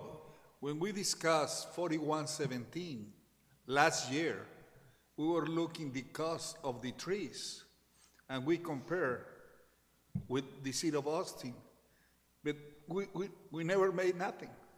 So this is something that we need to actualize, and I think that if at this moment they are taking the time to modify this cost, I think that we have to be careful also with the others, because we'll be part of the contract that the city is taking with the developers. And the replacements of the trees, at that time, if I remember, was almost the double the cost. So I think that it's important to check that, and perhaps to present another day. But Another day, another a suggestion for P&E. We know some people on there. With that, I'm going to do a motion we approve an ordinance amending the commercial and residential development fee schedules effective October 1st, 2022. Is there a second? Or Mayor Pro Tem seconds. Any discussion? All those in favor say aye. Aye. All opposed say nay. All right, we approve the ordinance, or the motion passes to amend the commercial and residential development fee schedules. All right, so council, we're moving on to our last two items, which are discussion only. I believe, like I said, that we can get through these, so I think it's important for us to discuss each of these. The first item, I'll give a brief introduction. So in conjunction with the transition for the city administrator, one of the needs that we have, regardless of how we decide to move forward, is development support and working with, the assistant city administrator and Sylvia, just to bring back a proposal for a job description that would supplement the city's capability to provide that service until the transition is finalized, or until we decide that this is something we want as a longer-term position. So this is brought here as a temporary role that, depending on how we evolve the city administrator position, may become something that we want to carry forward longer than that, but at least for the next several months, which means that we want to go out and look for a candidate and potentially leverage a services group that can supply an experienced candidate, especially that can quickly come on board and learn our code to the extent that they can work with our engineers, our public works group, to support the development that we will have in the next 6 months or so. So this job description is kind of combined. I think it's somewhat from our previous permit coordinator, but also I think largely drawn from the city of Rollingwood, where they have a similar role, and so we feel the job description matches the needs of the city at this time. And what I'd like to do is bring this, basically get council to agree that we can go and hire a temporary person in this role. So I'll be working with the interim city administrator on doing that, and reaching out to some groups to bring on temporary support for this area. The funding for this will be, accounted for in the general salary item, but it'll be essentially the difference, should be within the interim city administrator, but also the city administrator's current allocated salary. So we don't need to have additional funding for this support. Right. Yeah. So really, it's just a discussion item. If there's any questions about the job description or any concerns with doing this, I think this will provide, essential backup during the transition. Any further discussion on that item? Great. All right, that moves us on to item number 19, presentation, discussion, possible direction to legal on social media policy for the city. So I'll let staff introduce this item, and we can take questions from council. Thank you, Mayor and Council. So Danielle is here. I'll let her speak if she wants. No, but she's here for any questions. So, social media has come up a lot in different ways. I believe, when Ampersand was really pitching their ideas to the city, they thought it was crucial that we have social media, although that was more for marketing. I think the city has needed social media, and just in terms of communication now for a while. Danielle has recommendations and programs she'd like to implement, and it just says it would be easier if she had social media so she could really engage with businesses, engage with residents, and just getting information out quickly, right? But with social media, it's a double-edged sword. Back when the Arts Commission was kind of during COVID and expanding their Facebook page, which previously had only been used really for Art Fest, there was a member who really wanted to expand their Facebook. And, the Arts Commission had, Rob can attest, many, many discussions about social media. And it was the city attorney's recommendation that, before we do anything, to have a social media policy in place. And that's kind of where the Arts Commission kept coming back to. And if the city wants to expand social media, we have 3 social media sites: the Facebook Police Department Facebook page, the Arts Commission Facebook page, and then the city's YouTube, which again, it's not really, it's really just functioning as a live stream and a video archive system right now. But Danielle was tasked with kind of bringing a draft policy forward. I believe she looked at both the city of Austin and the city of Leander to develop this policy, and I think there's some really good points that are made in it. Can we bring it up? I was just going to highlight a few of the points. Obviously, City of Sunset Valley employees would be using this, so there's rules on using them. There's rules on who is kind of who is coordinating. There's rules about if a board or a commission, in our case committee, if CED wants to have its own page, there would be they couldn't just go out and make one. There's a process they would have to follow, right? And it would have to be, approved. There's a section, there's prohibited activity. Which I would recommend on a lot of posts that the city makes, is just to turn comments off, right? The city has the right just to turn comments off, which, especially if it's just something informational, why do we need comments on there? And also there's a section number 4 about public comments. So, city social media accounts are intended for public access and comments and are considered to be limited forums where the public may comment. So basically, these are not official, these are not official public comments. This is not like someone coming, to the council meeting or even using open town hall. This is not meant to be really official communication. Someone can't comment on Facebook and that be an open records request. There are proper channels to follow. So I think this is a really good place to start. I think Danielle's done a great job. And I think we're really just looking for direction from council. Not really, I don't think tonight it's for getting, nitty gritty into this. It's to say, okay, this is a good start. Let's send it to legal for the city attorney's review to come back with a policy. Yeah, a couple things. I think we need this. And I also wonder if any of the work that the Arts Commission did on their social media policy could be reviewed for potentially leveraging.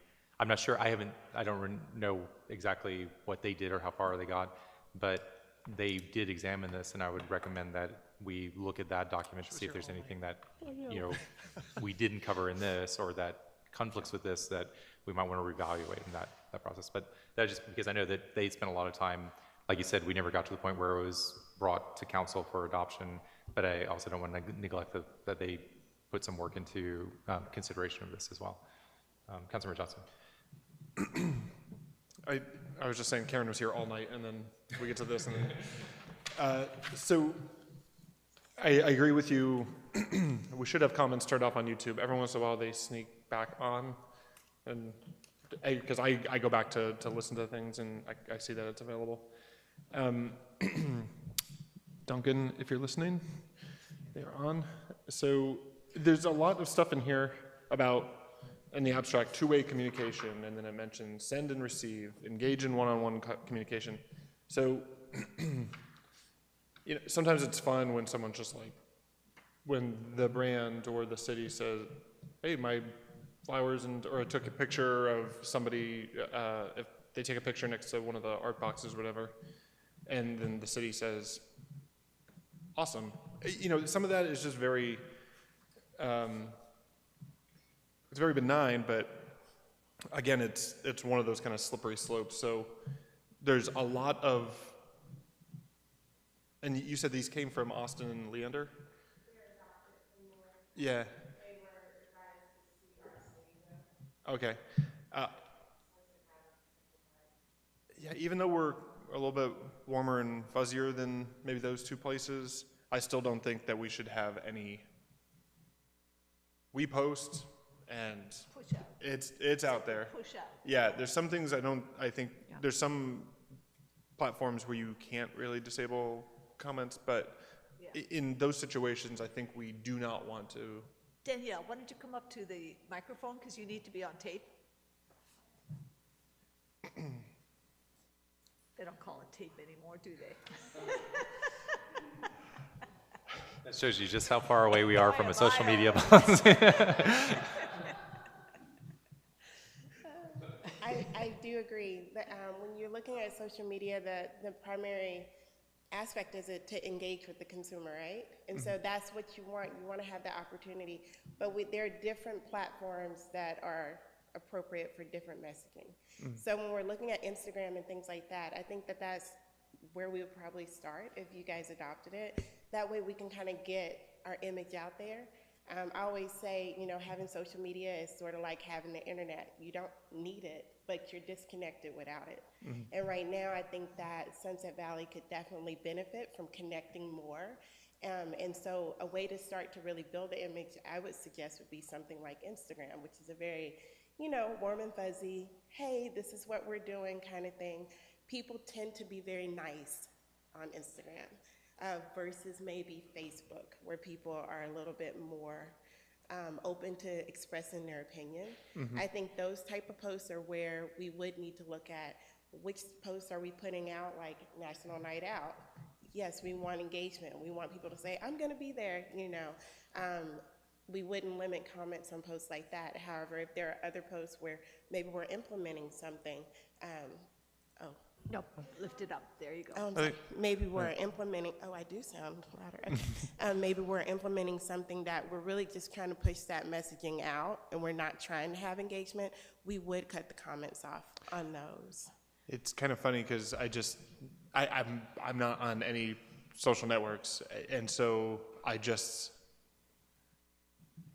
assume that the worst one is what all of them are. But I guess really, you know, I've been going on Instagram, and I don't follow anyone, so I have to search for Avery, who did the art boxes, just because she'll post about what she's done, and I like to see. She just got the last one done. Well, there's one going on at the end of Oakdale that she's going to start on October 3rd, so there's one more. I thought there was only 4. No, there's 5 total. 5. Well, we started with the one over. Anyway, but when it's very, very positive, and when anyone comments, if she ever responds at all, it's just positive emojis. It's almost like a non-re-engagement. Like, this is what I'm going to say, and you can't respond to this really because I didn't say anything. So it's really clever, and I have seen other brands do this where it's a response, but it's also like a period at the end of that interaction. I heard you. Yeah, heard you. End of interaction. And so, yeah, I'm really excited to get this and hopefully direct people that have more questions to the official channels, and you get to be the sunshine side of the city. So I'm excited for that. This document, the outlining of it, I found it a little hard to follow. Like I kind of got lost in where subsections went. So I think the only thing before we send it on to Barbara, I think we might want to look at that. Because I kind of, like under 10, we go to D, and I was like, well, is that D part of a of a C somewhere, and I couldn't find it, so we might just want to, I'm happy to review that. yeah. Yeah. But yeah, it's psyched to have this done. Yeah, this is good. Did y'all have any other And we'll incorporate any, because I believe what we're going to find is, it will be helpful is Ruth Pfeiffer, who's, worked in communications, worked with the Arts Commission to kind of, I don't know if it was a, in-depth policy, but they had kind of post-approval type thing, right, Rob? Like, like the way to approve what was going to be posted, and I think that might be helpful to incorporate, especially for committees. It could be a model for other committees or whatever that want to get something Yeah, we tried out. to never bottleneck. It was just the sentiment was never. You didn't have to change that much, but it was sometimes, oh, maybe throw this link in, or maybe move this clause over here, or something. But yeah, I think at one point it was Miles was writing, and me and it was over in Stearns. Terry would get back to him within 15 minutes. We're like, yes, sounds good, and then posted within. So anything we could do to get more eyes on it, but also not clog up the works, I think will be great, because it's timely information usually. Council, any further discussion on this item or direction? No. So we definitely want to engage with this, bringing this policy back for to review for legal, and then bring it back to council once we have a final policy. Okay.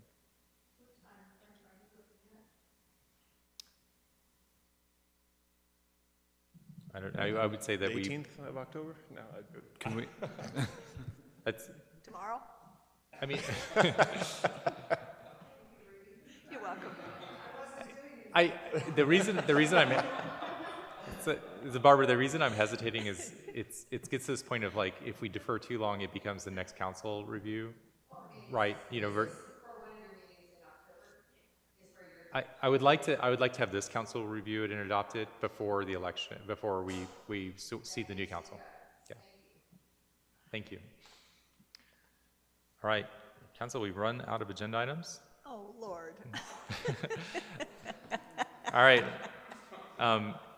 We did want to make sure that the council acknowledged the work of Sylvia, and she is going to be leaving us for eastern pastures. I won't say better pastures, but it's certainly a great opportunity to move to the new role in the Piney Woods, and we wish you all the best of luck. Council did put together a.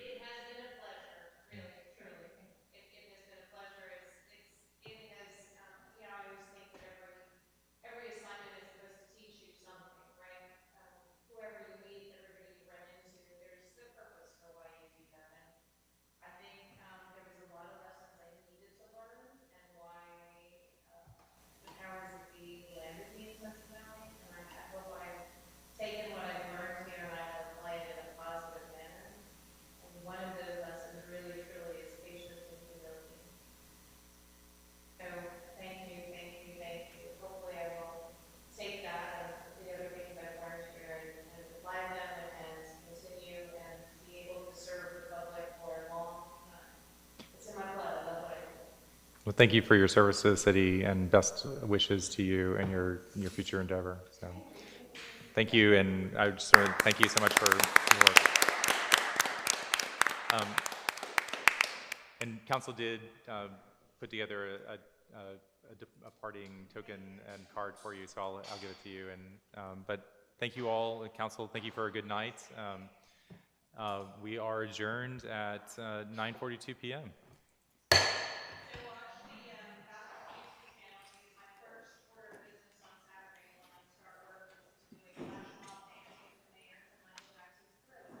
Wow.